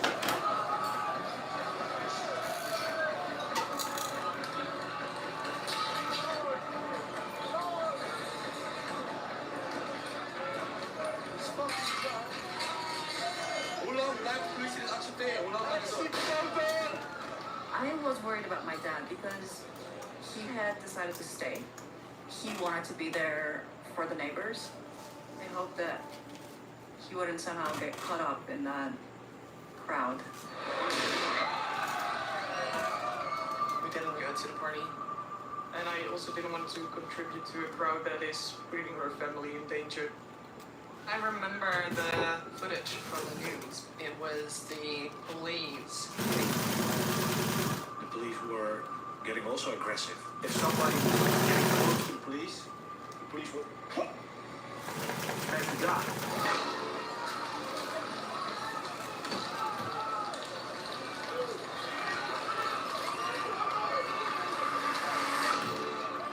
I was filming it. I was like, okay, oh my god, what's happening here? I never seen this before. And then it's like, hit people that hard when they are laying on the ground.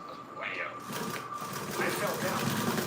And yeah, riot police started like attacking my legs with their bats and stuff.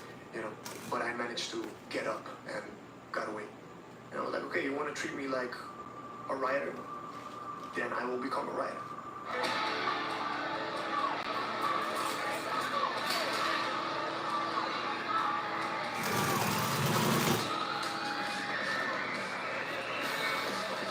So I just decided to help them.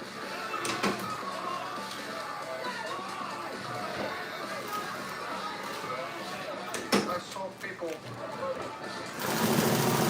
running through our garden to avoid the police. Normally you see it on television and it's far away, but now we have it in our front yard.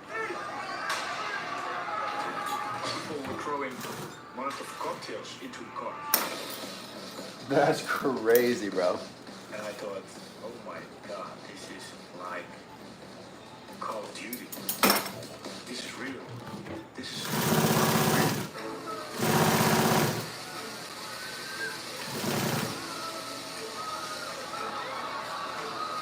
I saw this very big guy grabbing a pole, and he just started bashing in the window. The thing that was going through my head was free cigarettes.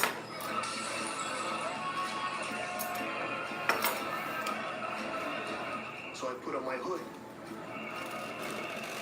and I was actually the first one to go inside. So I just filled up the bag to the brim. I was living in the moment. I felt alive, I guess.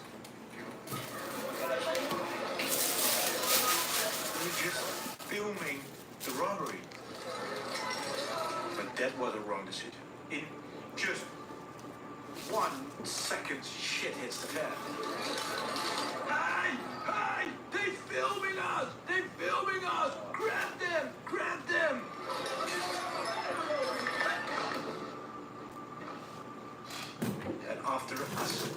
seconds you will lay down, and people were trying to get his camera.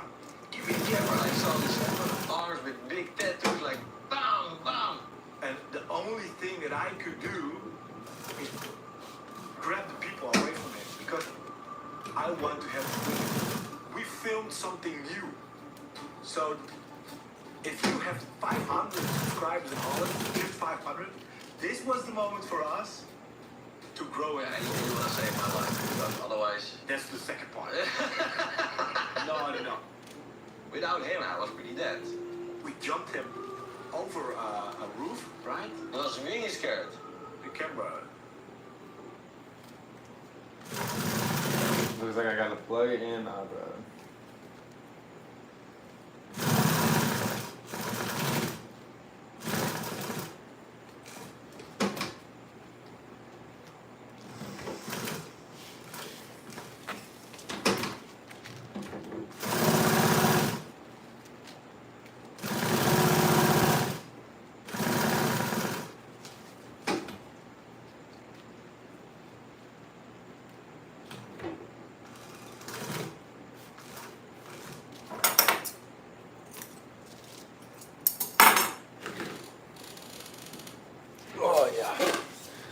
Oh yeah, nice sore back. Nice sore back. Nice tight, very tight lower back. It's good.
Now remember, bro, I'm punching out, got work tomorrow. Cool, bro. Enjoy your day, or enjoy your night, but anyways, you know what I meant. Oh man, tired boy. Thomas, how you doing, buddy? You doing good? Thomas is hanging out. I think he's doing okay. They hit it really hard, but we managed to get the tape. We saved it. Oké, hier ga ik verder. Niet normaal ruim je mee, maar ik vond het echt was grote bang gewoon. We are sitting in a car and we say, me of gold. Let's get out of this war zone.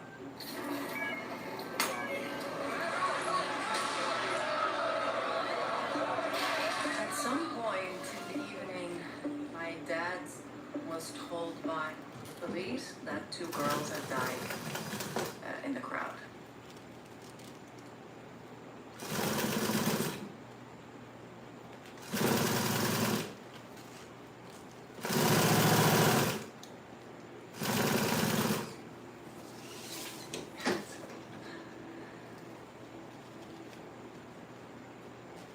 So that was tough.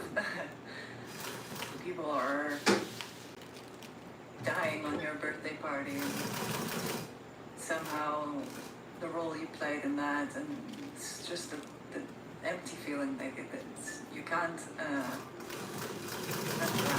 I don't think. Berichten over het feit dat er een meisje zou zijn doodgedrukt en andere Twitterberichten zeggen weer dat het niet zo is. Wat weet u ervan? Nou ja, ook wij lezen ook Twitter en ook die manier krijgt dezelfde informatie. Via de politie is die informatie niet buiten gekomen. I wanted to bike home, but I just couldn't because there was glass everywhere. It looked like a tornado had hit the town. And I was walking and I felt guilty. I'm sadly associated with this.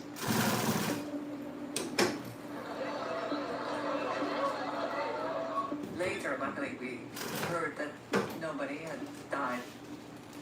But I think the emotional impact is already done. As it got to midnight, the police finally took the calm down. And then I saw this car. The windscreen was smashed, the side mirrors were off, while there were footsteps on the top of the car. There was this big triangle-shaped brick on the passenger seat. I was standing there looking at it, and then behind me I heard this voice. Is that your car? Yep, that's mine. I've kept the brick as a souvenir. My girlfriend has asked me a couple of times, and I'm like, yeah, we're keeping the brick. We stayed up the whole night. Covered the film. And put it down on the website. After 1 hour, it goes viral.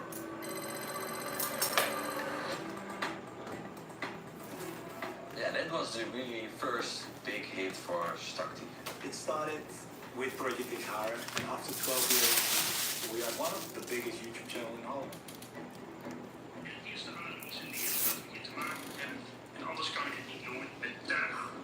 Wat zeer gewelddadig en goed voorbereid, bewust de confrontatie zocht. The mayor and the police, they didn't take responsibility. They called the kids scum, I didn't agree with it. Just coming to Haren to have a good time. Did everything to not provide it. De railschoppers hebben haar in shock achtergelaten. Het is onbekend wat de totale schade is. Wat stond ik vanavond? Het is zo erg. We zullen toch met elkaar schouderstoelen moeten zetten om Haren vandaag weer schoon te krijgen. Want anders zijn we de beste gemeente van Nederland. Sorry. The next day, I went for a walk with my husband. Everything was already cleaned up. I was very, very proud of the people in my town.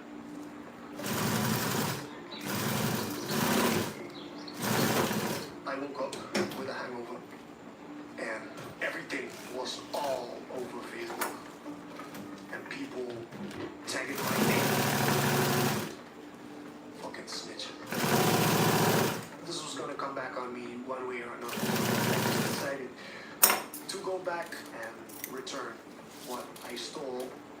I was like, oh, damn, I fucked up.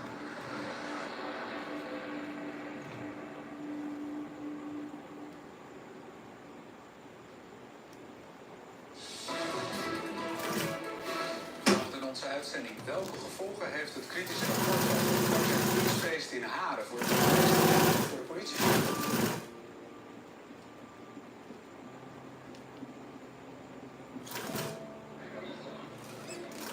De enige echte keer dat ik hier ook sta, dat hij geen risico mocht nemen en dat hij de bevolking hier gewoon moest beschermen, is dat niet goed gegaan. Dingen hadden anders gemoeten. Laat daarover geen misverstand bestaan. En daarvoor bied ik dan ook nu, vandaag en hier mijn excuses aan. Yo, those glasses are goofy as shit. Well, they're kind of cool in their own way, but they're goofy for a mayor. A couple of years after Project X, I was at a party and in comes walking Merton. I recognized it immediately, but it's a shame I felt I didn't say it. His face looked familiar, but I couldn't quite place it. She looked at me, I looked at her, and she was like, "You're that guy, right?" I was like, yeah, that's me. She's like, okay, it's fine, it's in the past, don't worry about it. And we were young and stupid. I don't think most people that came to the party were intending to riot or to commit a crime. A lot of people came because they wanted a party. I think it's sort of a normal, inherent thing in teenagers. around that age that they want to rebel and take their freedom, express their personality. I think they would have gone if it wasn't my party.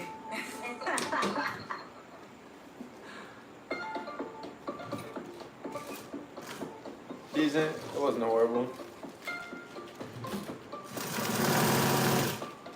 It's good they made it short. 45 minutes is like the proper amount of time for that. The Cult of American Apparel, dude. I need to know about this because I knew somebody that worked directly with this guy. I'm Charlize Theron. What's my go-to grudge match move? This one. This is table service. We can't forget the break child. And this is just a badass sword fight. Watch The Old Guard 2, only on Netflix.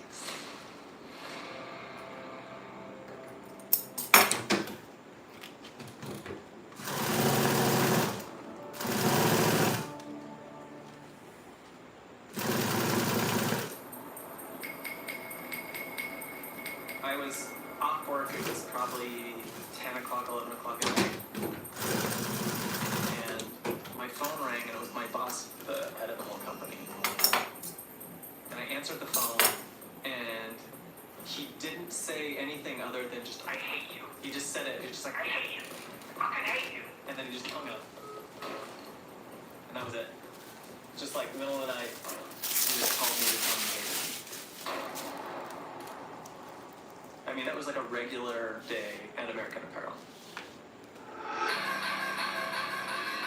The new brand of clothing has been appearing in cities around America.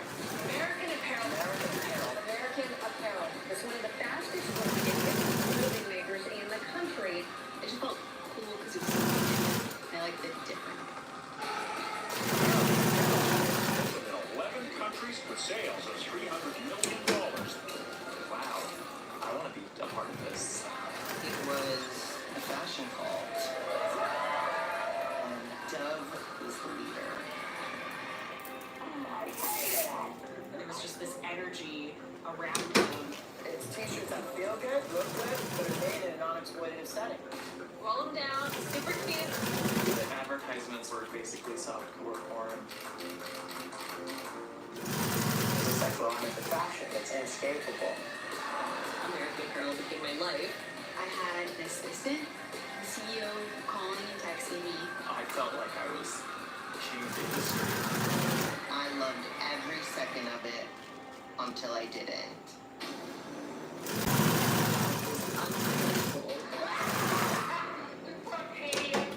You would push people as far as they could go. Then the recession hit. Here's somebody that has not done this before when we talk about American Apparel. Here. Faster. Figure it out. Things were getting crazier. There has been video where he was literally running around naked while two female employees were in the room with him. Are you fucking kidding me? It was absolutely earth-shatteringly dehumanizing to be employed at this company.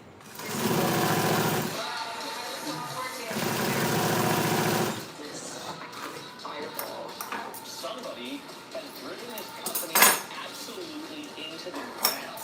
I'll probably be in therapy until the day that I die. To get the hell out of here. This is crazy.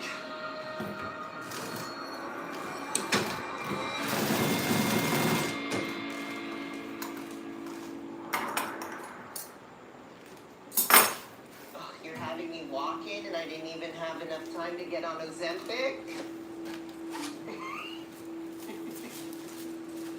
It was the mid-2000s. Ugg boots were everywhere. Facebook was the hot new thing, and people were outraged by Janet Jackson's wardrobe malfunction. One day, I was taking the public transit home, and I got a City Weekly paper. On the back, there was a clothing store ad, and it said, now open, with the girl with her legs spread open, and I said, oh my god, that is fashion. The company. It was called American Apparel. And it said that they had an open call for people to work there, and so I went. I always loved fashion. It just came natural. But growing up, I had learning disabilities, and I kept applying to these fashion jobs, and I would never get them. So I did phone sex for money. Hi, gorgeous. It's me, Tilly McElwee. How are you? When I got to the open call, I was like, I'm not gonna get it again. I'm destined to be a phone sex operator till the end.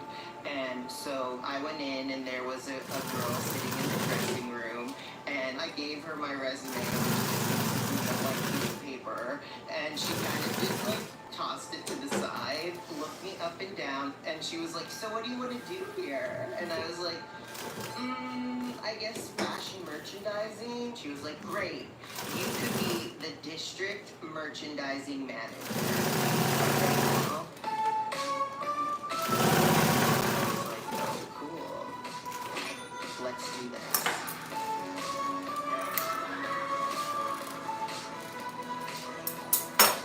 The new brand of clothing called American Apparel is appearing in cities around America. There are still at least lots of these stores.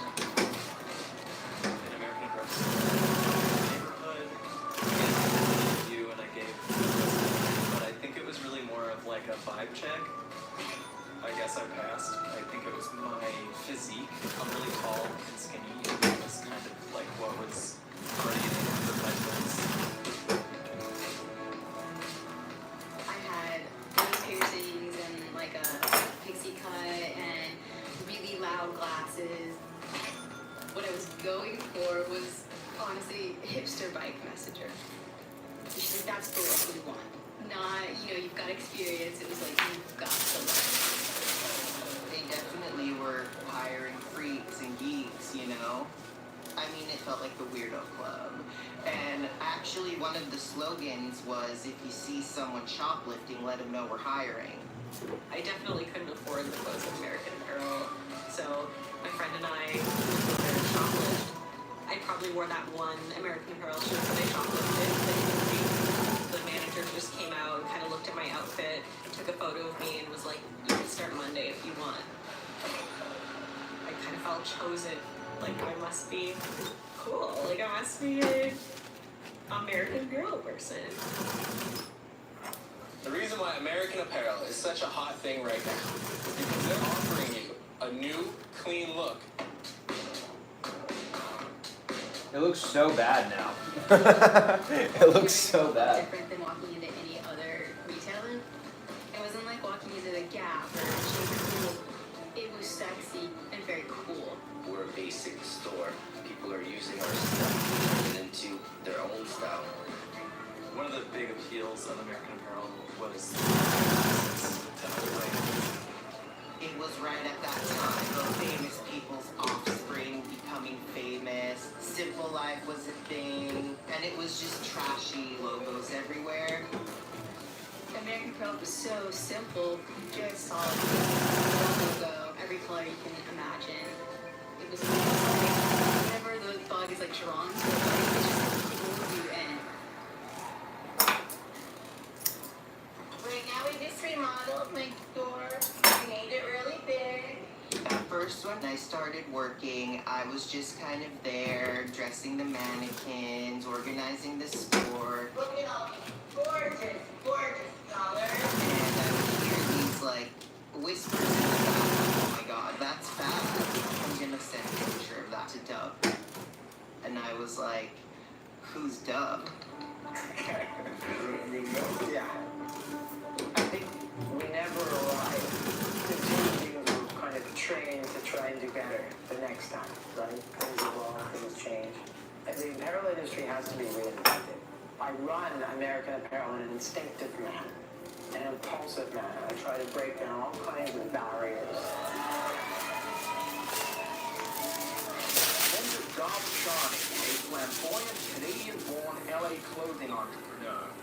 Shawnee says he's on a crusade to smash the garment industry's culture of worker exploitation from within. Well, this is basically the pitch. It's t-shirts that look good, t-shirts that feel good, and t-shirts that are made in a non-exploitative setting.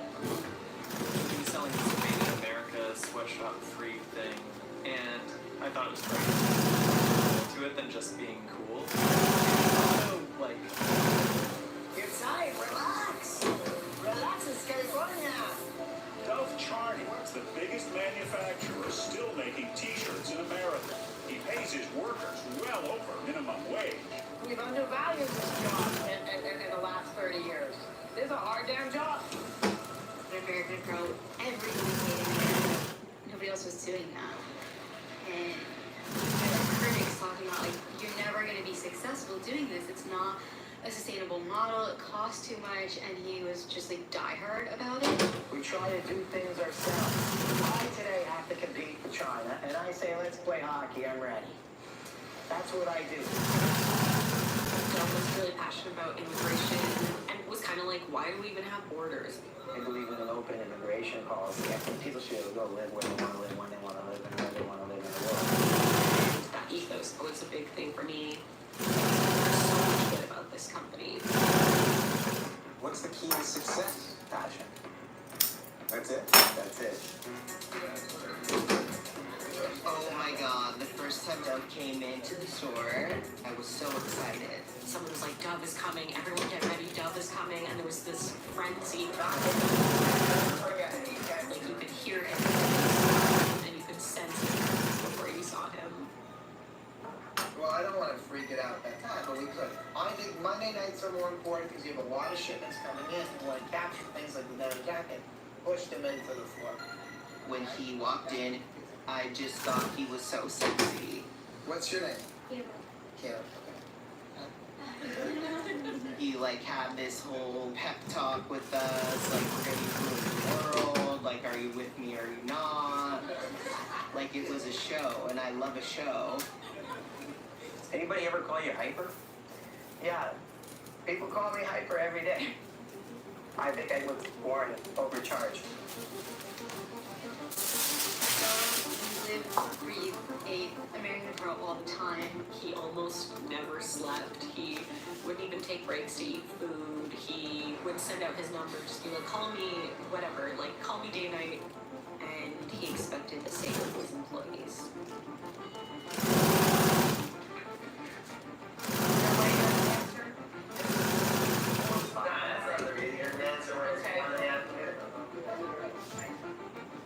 I started to stay way late, not take time off. If there was a 40-hour week, it was because you were sick, and so you were working a few days. Like, no one was working that little. on 1 2-week period, on top of the 80 hours that I worked, it was like 120 something hours of overtime that I clocked. I did a 36-hour shift that payroll didn't believe me. I had to check the cameras to see if I was there. So you're around these people all day, and I think through that, it allowed people to bond at a deeper level. And I started to realize it's not just me in therapy. We all have vulnerability. Like moms, there's who had that's so wild. Before I worked at American Apparel, I was a huge drug addict, and working there like kind of gave me meaning, not like something to be a part of, you know. Where I'm from is very Mormon, and I grew up very Mormon. That's like very much my background. As I grew up, I started questioning the people in that neighborhood didn't really like it, and so when I was around 17, I ran away from home, just looking for like something that was different. And American Apparel became that different thing that I was looking for.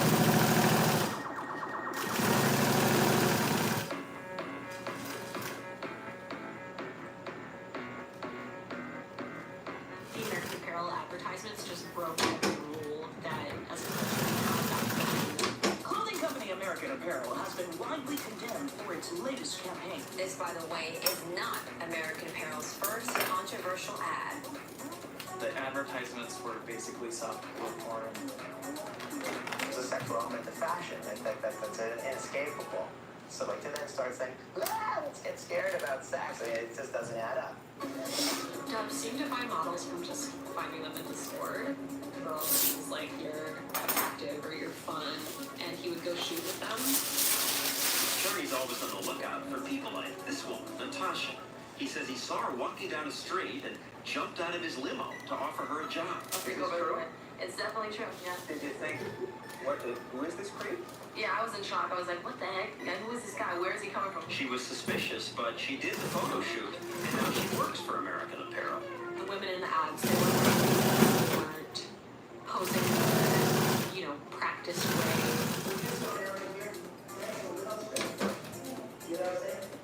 You felt this person isn't conventionally beautiful. They're not as thin.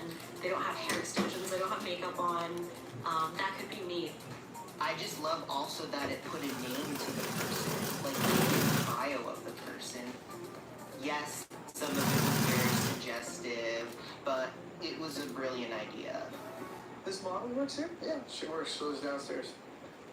What was interesting about Dove Charney and American Apparel is that it had a transgressive side and an idealistic side.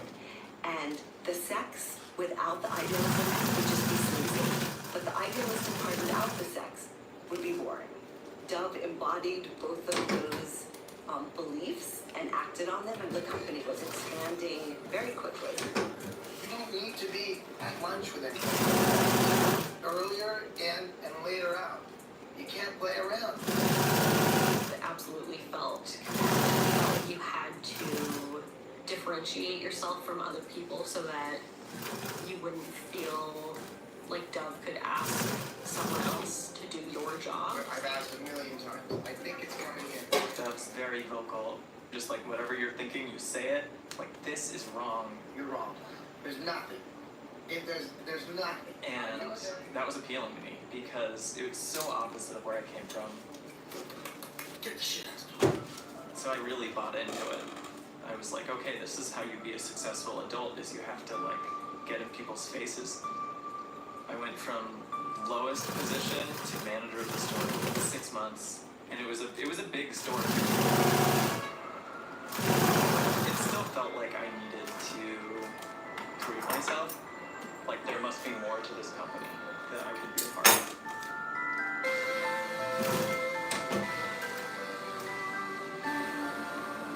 Fundamental to the American Apparel brand is our revolutionary concept of sweatshop-free vertical integration.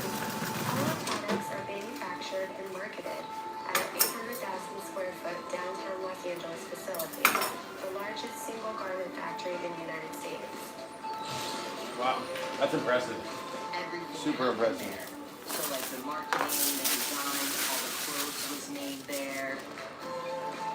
After graduating college, I thought, if the point of grad school is to just get a better job, what if I bypass grad school and I just apply to the factory? So I sent a letter of interest to HR, and I got it. Getting a job at the factory for me was a really big deal. It was like close to the action, and that was really exciting. And right, this is who I am now.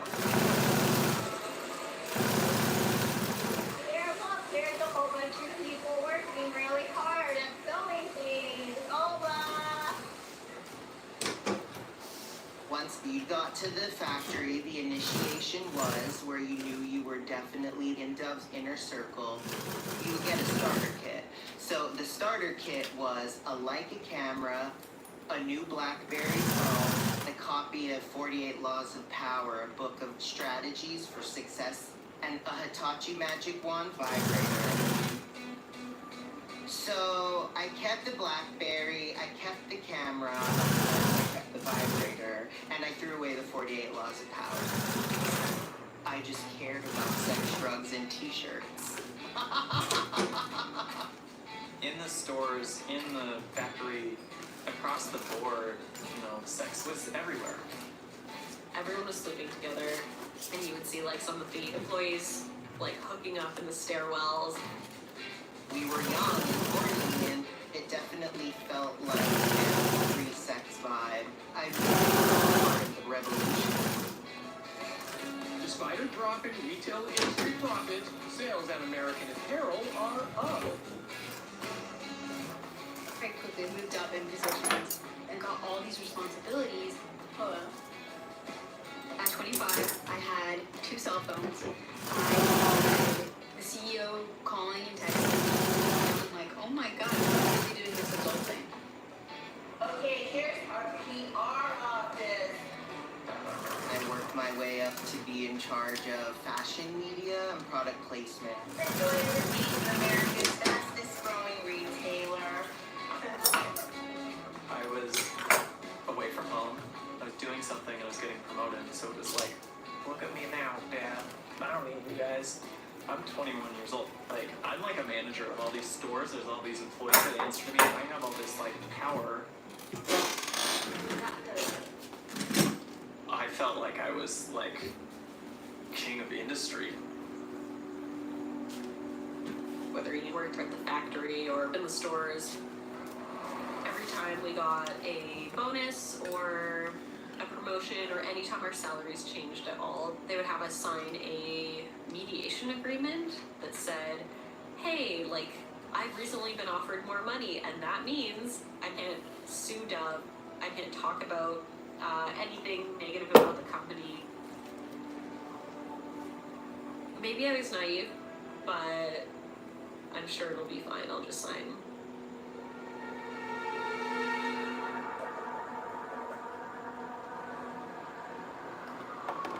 As an entire company, we had weekly conference calls.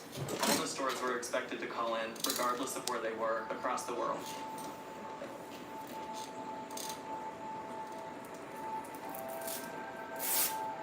Sometimes you would dial in the line and it would say there were too many participants, but it was like, how is that possible? But it was just hundreds and hundreds of people. Right now, we're logging in a lot of crap. You need to get these stores home, okay?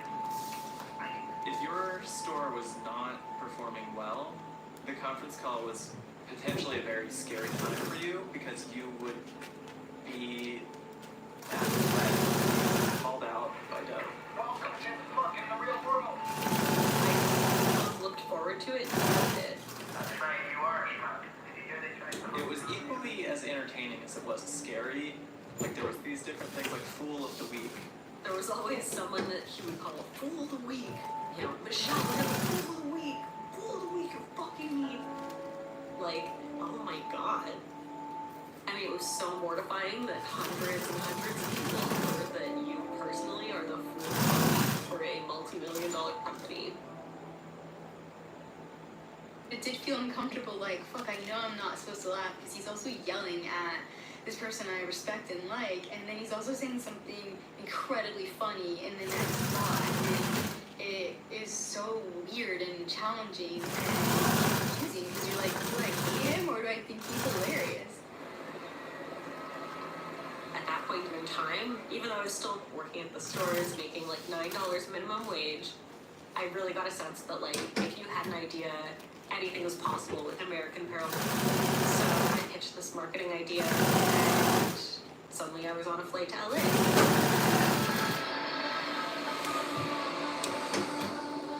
I'd been traveling all day. I got to the factory. It's like 11 p.m. and I could just hear Dove like just rambling, talking business.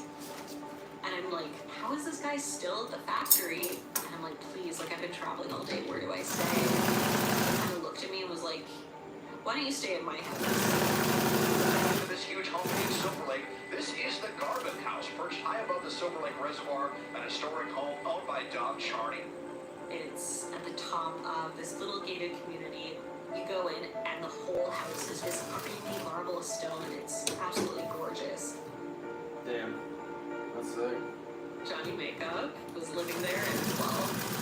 My friends were like, why are you living with your boss? And I was like, why wouldn't I live with my boss? Why wouldn't you live with your boss if you had the opportunity to live in this big, gorgeous house? The door's always unlocked, always open, and there are just like girls everywhere, you know, making breakfast and like walking his dog and I don't know, like a little, I don't want to say Playboy Mansion. I guess it was like the Playboy Mansion, but for hipsters. It was unclear like, what sort of relationship some of the girls had with Dove. Because if his door was closed, I wasn't supposed to go in. It was definitely an open secret that Dove was sleeping with the employees. Look, I'm a single young guy. It's just to fall in love with someone. You know, it's great to meet you. You're the woman of my life. I think you're ace in the hole, but sorry, you know, we can't. Because you work for me, I work for him, or you work for her, or the broker. Now, the heart wants what the heart wants. Dove's house after my manager at the factory warned me, look, if you stay at his place any longer, you're going to become a Dove girl. The Dove girl. That was somebody who didn't really have a job title. Maybe they're Dove's girlfriend. Maybe they just travel with him, but they do the things that he wants. And they have that responsibility because of the way they look. You were kind of afraid of the Dove. Just kind of like hid, squat. At my desk, there'd be some girl that would show up with a micro mesh shirt and nothing underneath, tell me something that I needed to do, and it would sort of be like, excuse me, who are you? It's like, well, Dove says you have to do this. Women are important to have around, and they're easy to fall in love with. So what are you gonna do? Right, Carla? All right.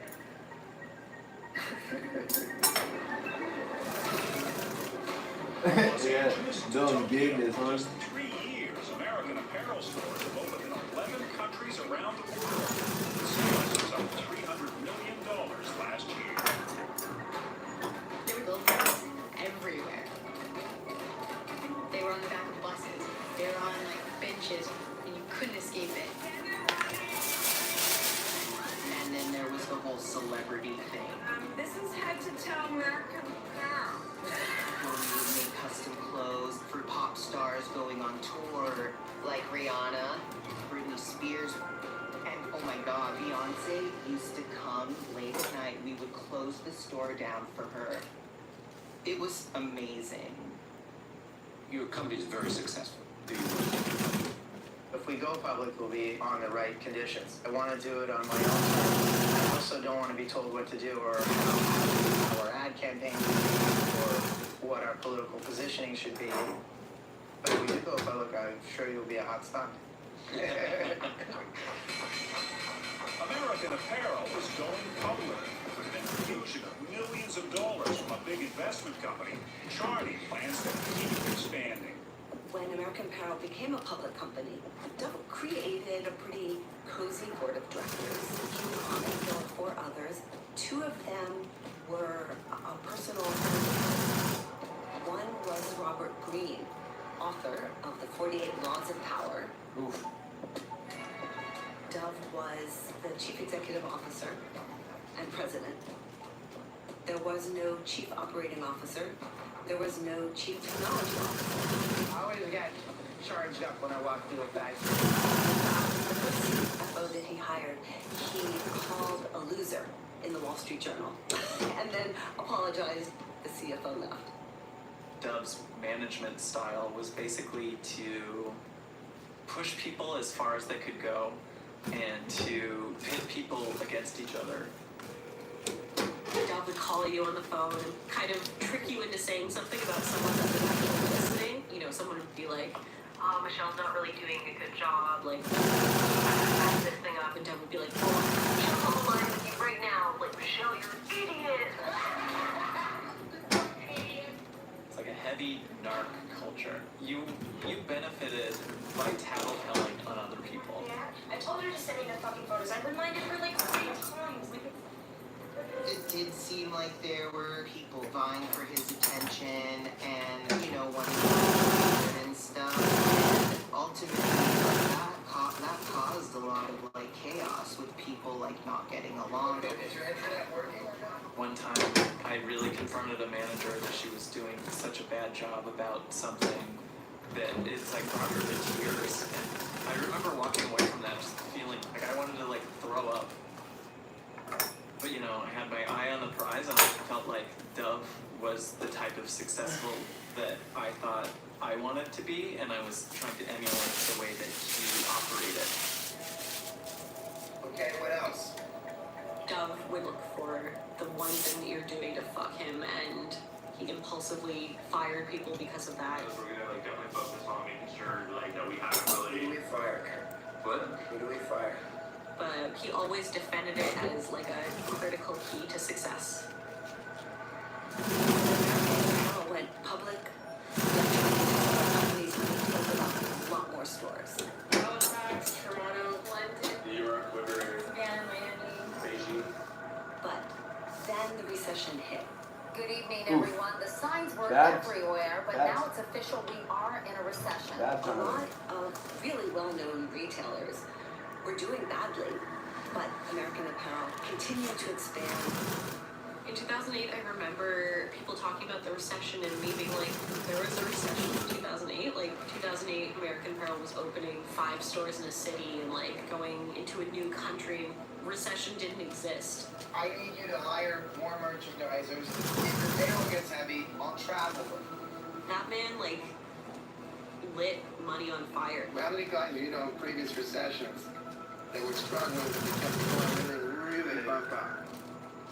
Insiders talking about things that he didn't want to hear. Get over here. And that's because, you know, there were a lot of young people who had the look that he liked, but didn't have a lot of experience. It was like the most unnatural, scary thing to try to Dove no. Like somebody who doesn't understand no. Would it be cheaper for you just to outsource it? Direct labor, of course. Just look at the immigration reform thing where Dove basically went to war with the US government. We are cracking down on employers who are abusing illegal workers. Immigration Enforcement, known as ICE, conducted an audit of American Apparel, and they found that about 1,500 workers were there with false or fake documents. And American Apparel had to let them all go. Uh-oh. The ice trade was a huge financial burden because in a period of big growth for the company, he was forced to let those people go and then rebuild a workforce. We need to bring in more workers. Necesitamos traer más trabajadores. Take on the demand. Dove was squealing from it for a very long time. To maintain the security of the company. He felt like it was a deliberate attempt to get at his company. I mean, there was just so much financial strain at that time, so many bad decisions being made, but rather than accepting responsibility, he was starting to blame people and look for things to blame. Edmonton, a fucking disaster. Here, a fucking disaster. Okay? Clear it out and figure it out. So if you were in front of him at the wrong time or in the wrong mood, the target. I really at this time felt like I was personally responsible for part of the reason why the company wasn't doing well. And I think that triggered that sort of predator response from him where he was like, oh, he doesn't know what the fuck he's doing. And he came after me. I am sorry, sir, that my team is fucking you wrong. I'm gonna make you work the hours. He would yell, if you can't take this, then just fucking leave right now. Hopefully by the time quit, I'll fucking submit. Okay? Quit or submit. We're gonna play a game on it. Bang. Let's go. Quit or submit. And then I remember this one guy just got up and left. And I remember the aftermath of that. He's a loser. Like, he's so weak, he can't put up with this. Like, that's so pathetic that he just quit. You're not good enough. Got it? You're not strong enough. It's hard when you love someone, but also see them being abusive. I mean, he would go from like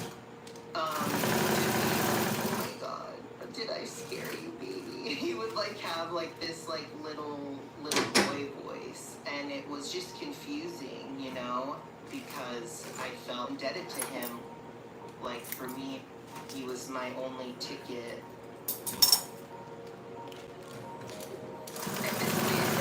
Bleeding money. And so a frequent theme in the office was like, when is the ship gonna sink? What thing is gonna do that? American Apparel had this internal whisper network. The entire factory talked on AOL Messenger, and we'd all go back and forth chatting. And one day I'm sitting at my computer and someone sends me a link saying, have you seen this? That narrative says he was wrongly suing the CEO of American Apparel for sexual harassment. What the fuck? Wait, what? I don't remember speaking about this, and especially when I know there might be others out there. The 42-year-old Canadian entrepreneur is accused of bombarding her with calls and texts demanding she send him sexually explicit photographs. The allegations that landed on my desk made me feel absolutely enraged. I have 2 daughters, and it just think about like what they could possibly experience when they're in the workforce. Initially, it was one woman that led to the second. But in doing our due diligence, we found other women who were claiming they experienced the same thing. The CEO of the popular fashion line American Apparel is facing another sexual harassment lawsuit. I made it very clear for him to stop. I said, no, please don't touch me. Charney says he's simply an unorthodox executive who's spoken openly about having sexual relationships with some of his workers. Have you ever? No. One of the biggest issues in filing these lawsuits was that all the women that signed these agreements, they thought that this was the norm. But it basically said, you will not say anything disparaging about Charney or American Apparel. And if you do file anything, you have to go to arbitration. You waive your right to a jury. You cannot be in court. The company is saying, and Dr. Charney is saying that, you signed a confidentiality agreement. She was 17 years old when she signed it. The more important question to ask is, why is the company so focused on confidentiality? It made me wonder at the time.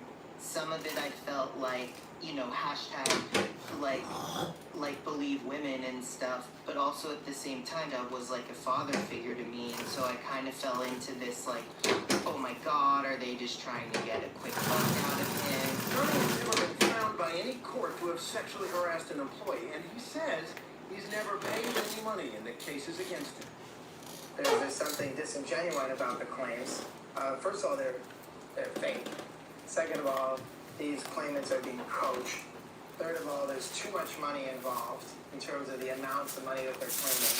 And I feel I'm prepared to take a polygraph. I didn't personally see anything that I felt like was him coercing anyone. The company introduced us to a group of high-level employees, all women, who say working for Doug Charney is a pleasure. That was a really exciting person to work with. I think that's a brilliant man. He's very loyal. I enjoy working for him. Oh, please. Yes. There's sexuality in the workplace. I think it's a nut crap. That's what I think. Basically, it got to the point where everyone was joking about it. I'm beautiful. Right? Sex is beautiful. Sluts are beautiful. And if my employees don't like it, you know what? Sue me. I don't remember feeling embarrassed or upset. It felt like we all just went back to work. One more shirt, one more watch, one more whatever. American Apparel CEO Doug Charney is struggling to keep things afloat now, losing $86 million in sales, slapped with a $250 million sex abuse lawsuit. After that, it definitely started to feel different. There was sort much more angry, much more paranoid about kind of who was on board with him and who was not. Okay, how many can you give me? You should know what hurt. I went from being golden boy status to golden boy. He was constantly berating me for stuff that I didn't do. Casey Johnny, little fuck Johnny. We didn't see the glimmers of like he's making a joke or he didn't care about it anymore. So shitty. It was exclusively I'm gonna fuck you over, Jim.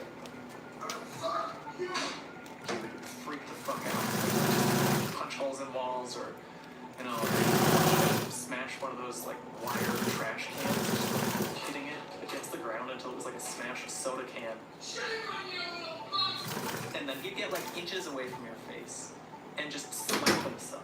He would like hit himself and say, I'm hitting myself because I can't hit you. Like pretty much to the point where he's like about to bleed. It was just really crazy and really outlandish. And he would leave you with this sort of like, I feel like my boss is gonna murder me or something.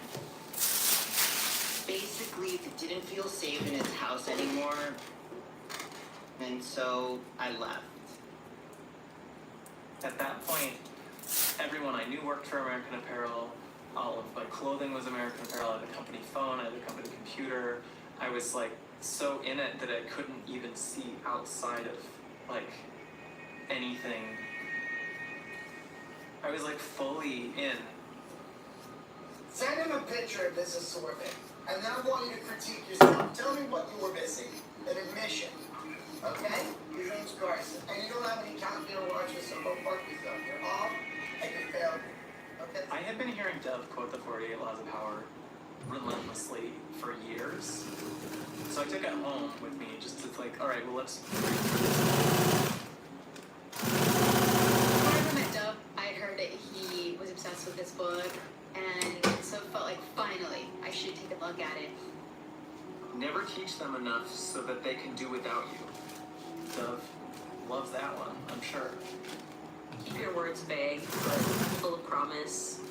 Give your new disciples rituals to perform, ask them to make sacrifices on your behalf. Have a focal point of such desire by offering them a cause. Play these need to believe and create a cult-like following.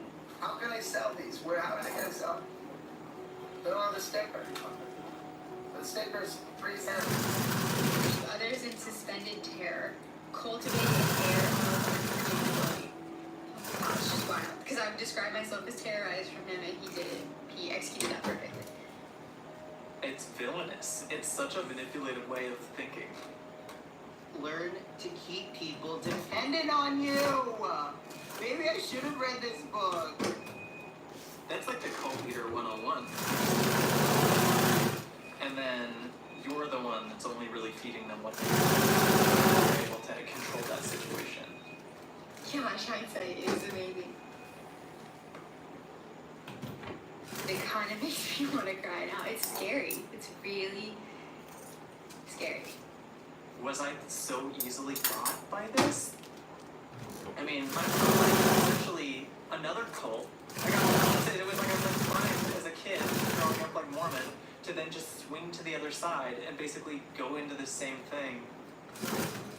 Once I'd seen the Emperor was wearing no clothes, and that this was the tools that were being used to manipulate me, that's when I kind of had like an awakening moment of like, what the fuck am I doing?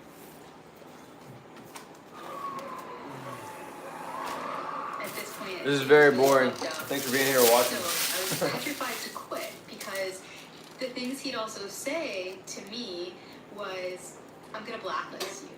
So you'll never get a job in this industry, in this town. I know everybody. I'll tell everyone you're a piece of shit, you suck at your job.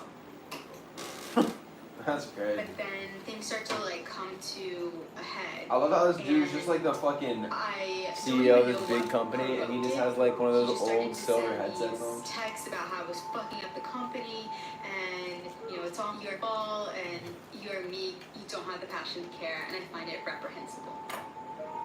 And then he sends an email to the company lawyer, and then copies, you know, the retail director and me, saying that effective Monday, reduce EJ's salary by 25%. And that was it. The next morning, I quit. I started kind of putting my foot down about things that I felt like were unreasonable. I got like 25 phone calls from Dove over this weekend telling me to come in. And then I got phone calls from like some of the girls and from other people of just like, Dove's trying to call you, and it was like, I'm not answering. I'm not going to answer until I get here on Monday. So I basically got myself fired because I knew that if I quit, then he didn't have to pay me anything. There was a day where I had not eaten anything, and I was like, Dove, I like break. And Dove said, okay, go get a pizza across the street, be back in 5 minutes. And I was like, Dove, I need to eat a real meal with like vegetables, like I need a minute. And Dove just lost it on me, and as he was yelling at me, I just watched like a Dove girl bring him a freshly cooked steak on a plate and set it in front of him. I was just like, you've got to be kidding me. I just lost it on him, and the next day his lawyer was like, I think it's better that you just end your time with the company. I was looking at the company, it's a market cap of less than $120 million. I mean, he has driven this company absolutely into the ground. This board has the responsibility. After I had gotten fired by Dove, I got this call from an independent auditor working for the board of directors, and it started to become clear that they were looking to get rid of Dove and looking for information to support that decision. Someone wrote a book about fucking people over at all costs to get where you need to get, and then you put it on the board of directors. Of course it's gonna come back to bite you in the ass. The investigators found a server that Charney had been using on company property that contained emails, texts, graphic sexual videos, a lot of information that was really damaging. Now, these are all allegations, right? But there has been video where he was literally running around naked in some room. I don't know if it was his apartment or a hotel room, while two of his female employees were in the room with him. He was crossing all kinds of ethical, potentially legal lines and boundaries. Now we have some evidence indicating that he has inappropriate text exchanges with his employees. Your ass in that photo is the perfect cum target. Should I unload my cock now like a filthy pig? That's way beyond acceptable. So, the company has to make pretty... That guy's like, that's way unacceptable, and I wish I could have the position to do that. American Apparel has terminated Dove Charney. The company's board has fired him. Fuck yeah, fuck him. He deserves to be fired. I think he thinks terminating him is bad for the company. And the reason for terminating him is the right thing to do. I cut out the headline and I cut out the article and I taped it to my journal because it was like such an amazing moment and I wanted to remember that. That's crazy that he treated his people like that, honestly. When he got fired, I felt a sigh of relief, but I also felt like I lost my family. It was hard to wrap my head around. Yes, there was abuse, there was also fun times, and that's why it's so layered. I believe the ousting of Dove Charney was because the board saw that it happened over and over again, and they would be subjected to further liability. The women who came forward were very brave, in my opinion, but because unfortunately these arbitration agreements were signed, they were silenced. And so we had to do something. It just could not be. I'm here to talk about real life experience as to what happened to her. So we went up to the Capitol to try to have the law change so that employers could no longer require employees to sign away their legal rights. My entire employment at this company was awful. It was absolutely earth-shatteringly dehumanizing to be employed at this company. It has taken me close to 8 years of unraveling to undo and reflect on all the things that this man was allowed to take from me. What really pisses me off is that he took my voice. I would love to tell you my story. I would love to tell you the details of what happened to me at that company, but I'm not at liberty to do so. Knowing that, like, okay, he was capable of, like, the screaming, like, the physicality. I started to think maybe he was capable of the things that he I was wonder if this getting guy is accused still of. alive.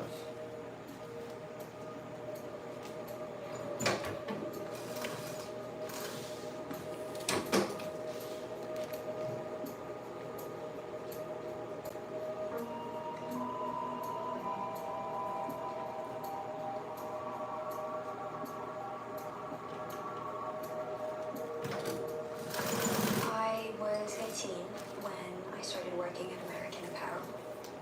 Dove invited me to LA for a week-long merchandising training, which took place at his home. He didn't allow me to go back home and grab a suitcase. Made it clear that I was to stay at his house. Dove invited me to his home, and when I got there, he was just wearing his underwear. Dove offered me a number for American Apparel. When I turned up, he was wearing just a towel. I found myself alone in his bedroom. He asked me if I was an exhibitionist. We were driving inside and forced me to give him oral sex, and then he demanded that I give him oral sex. He tried to take photos and then instantly attacked me, forcing me to perform sexual acts. He demanded I show him my breasts. And when I said no, he became more aggressive and violent. He took me to the bedroom, got on top of me, and I almost suffocated from him forcing me to perform another sexual act. He was old enough to be my father. He didn't let me leave and tried to sodomize me.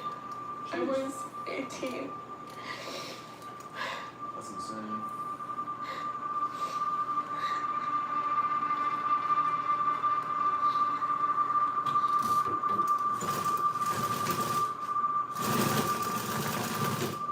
He did take it 10 Dove, steps too far. He's gotten away with a lot, and he will probably continue to get away with a lot.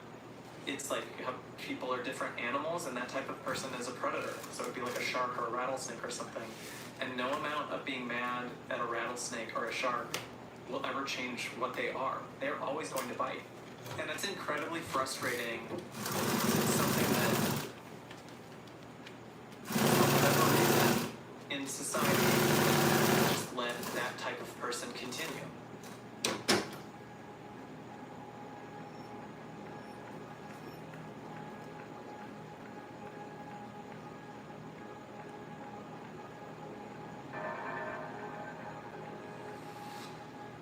Yeezy. If American Apparel was successful as an extension of you, what extension of you are we getting now? We're still getting... Saying what? I'm not sorry about shit. Oh, that's crazy. He definitely feeds into that Kanye energy. Oh shit, that's wild.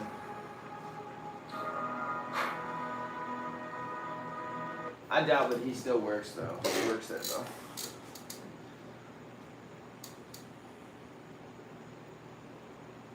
Let's see.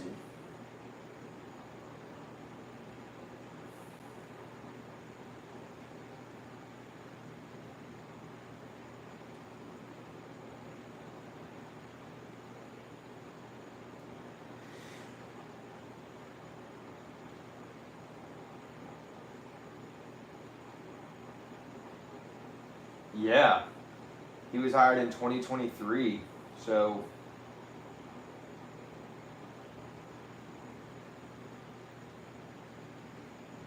shit, man.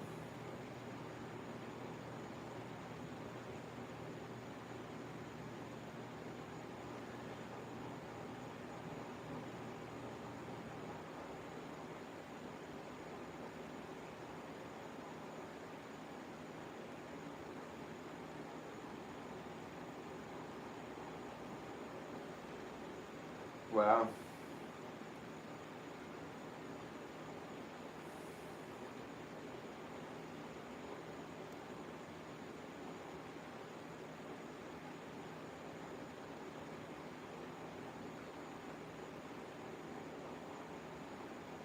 Okay, no, Dove Charney does not currently work with Yeezy. While Charney's company, Los Angeles Apparel, previously pronounced some Yeezy items.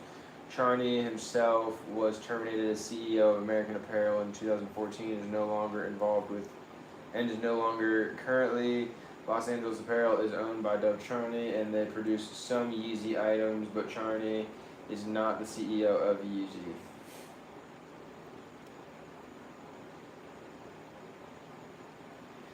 I wonder how Los Angeles Apparel can even do anything.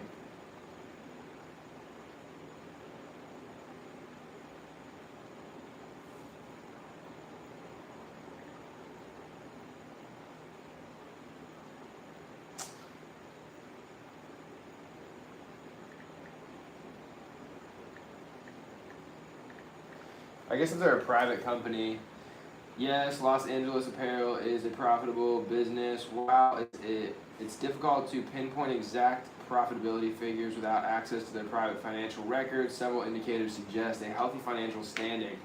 These include a strong revenue base, growth trajectory, and positive market perception.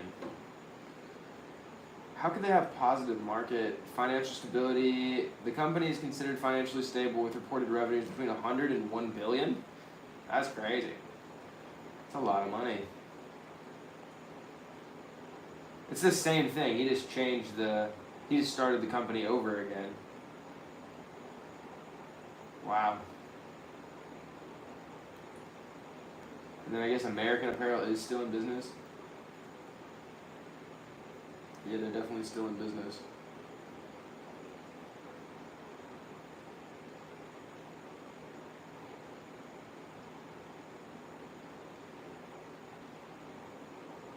I wonder what their stock price is. American Apparel, made with respect. Craft the culture. Yeah, I guess. I wonder how much their clothes are. Let's see. I love how it says unisex, women, youth, colors. They don't like men there. They're like, men is unisex. So I have the right to be a transgender. That's all I got. Unisex t-shirts. All right, let's see. And everything is women or skinny guys. I guess I'm skinny. Let's see. Showing prices is really not their desire.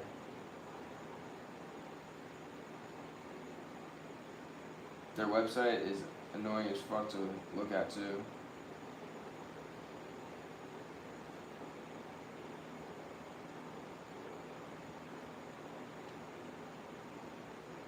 Watch American Apparel just be like a funding company for like like a company to like put money through, like a slush fund company, just to move around some kiznash for the dirty dealings of some elite.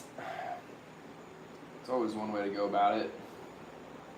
I think so many companies, I have a feeling that so many companies are just like slush funds for fucking all sorts of crazy shit.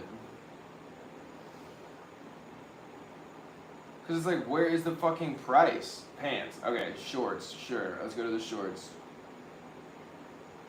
There's one product. Okay, cool. I click on the shorts. And what do I get? Okay, medium. And then it wants me to find the inventory. It's like, I don't, you should know, you should know where the fucking inventory is at. Oh, and then it tells me that like the cities, like SNS Activewear Illinois, da da da da da. So I guess they definitely, and then it takes you to their other websites.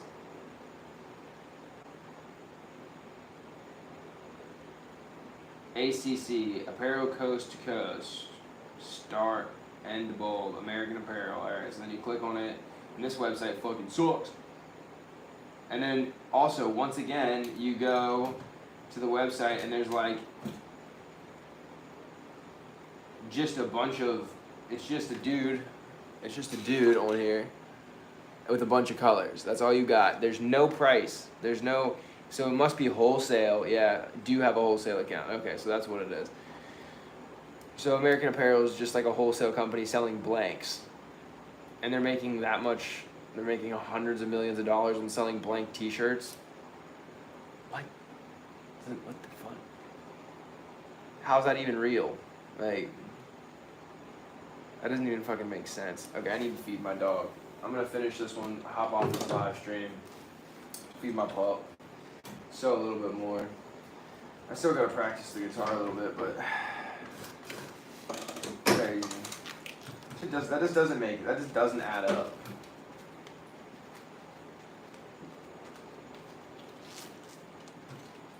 I guess there's a lot of t-shirts that get printed, like, and if they're just selling blanks.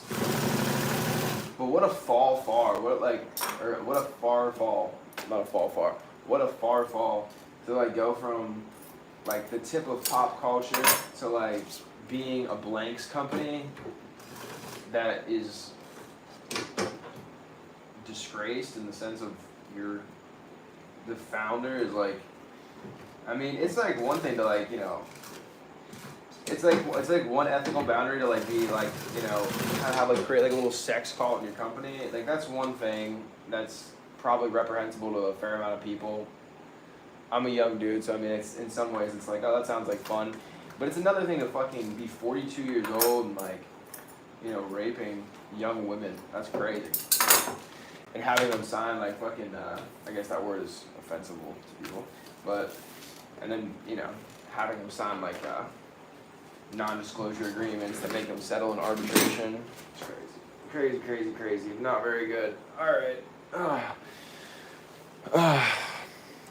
What is this live? Well, I am sewing things right now. That is what this live is specifically. I'm sewing these, one second. I'm sewing these to sew onto bags. And they're big bags, they're very large bags. They're like 7 feet long by a few feet wide. They vary, but this is the Cirrus bag, the Cirrus. And they're airplane protection kit bags. Very boring in the essence of what it is, but it is fashion for airplanes, we'll say. So yeah, so peace out, fucking tap in, make sure to share the music, furniture, fashion. This is the money though. This, I'm live streaming this for the sense of showing the fact that I do hella boring work sometimes to make a good living, to like still build the skills and build the foundation for the future dreams, you know? And while still taking the steps towards the dreams, you know? If you were on the live stream earlier, I was practicing my buddy Mikey, the songs that we wrote, songs that I wrote, and anyways, I won't get on a spiel, but that's the deal. I appreciate it. And the one person that is in here right now, the fact that it's 2 o'clock and that you're here watching. But anyways,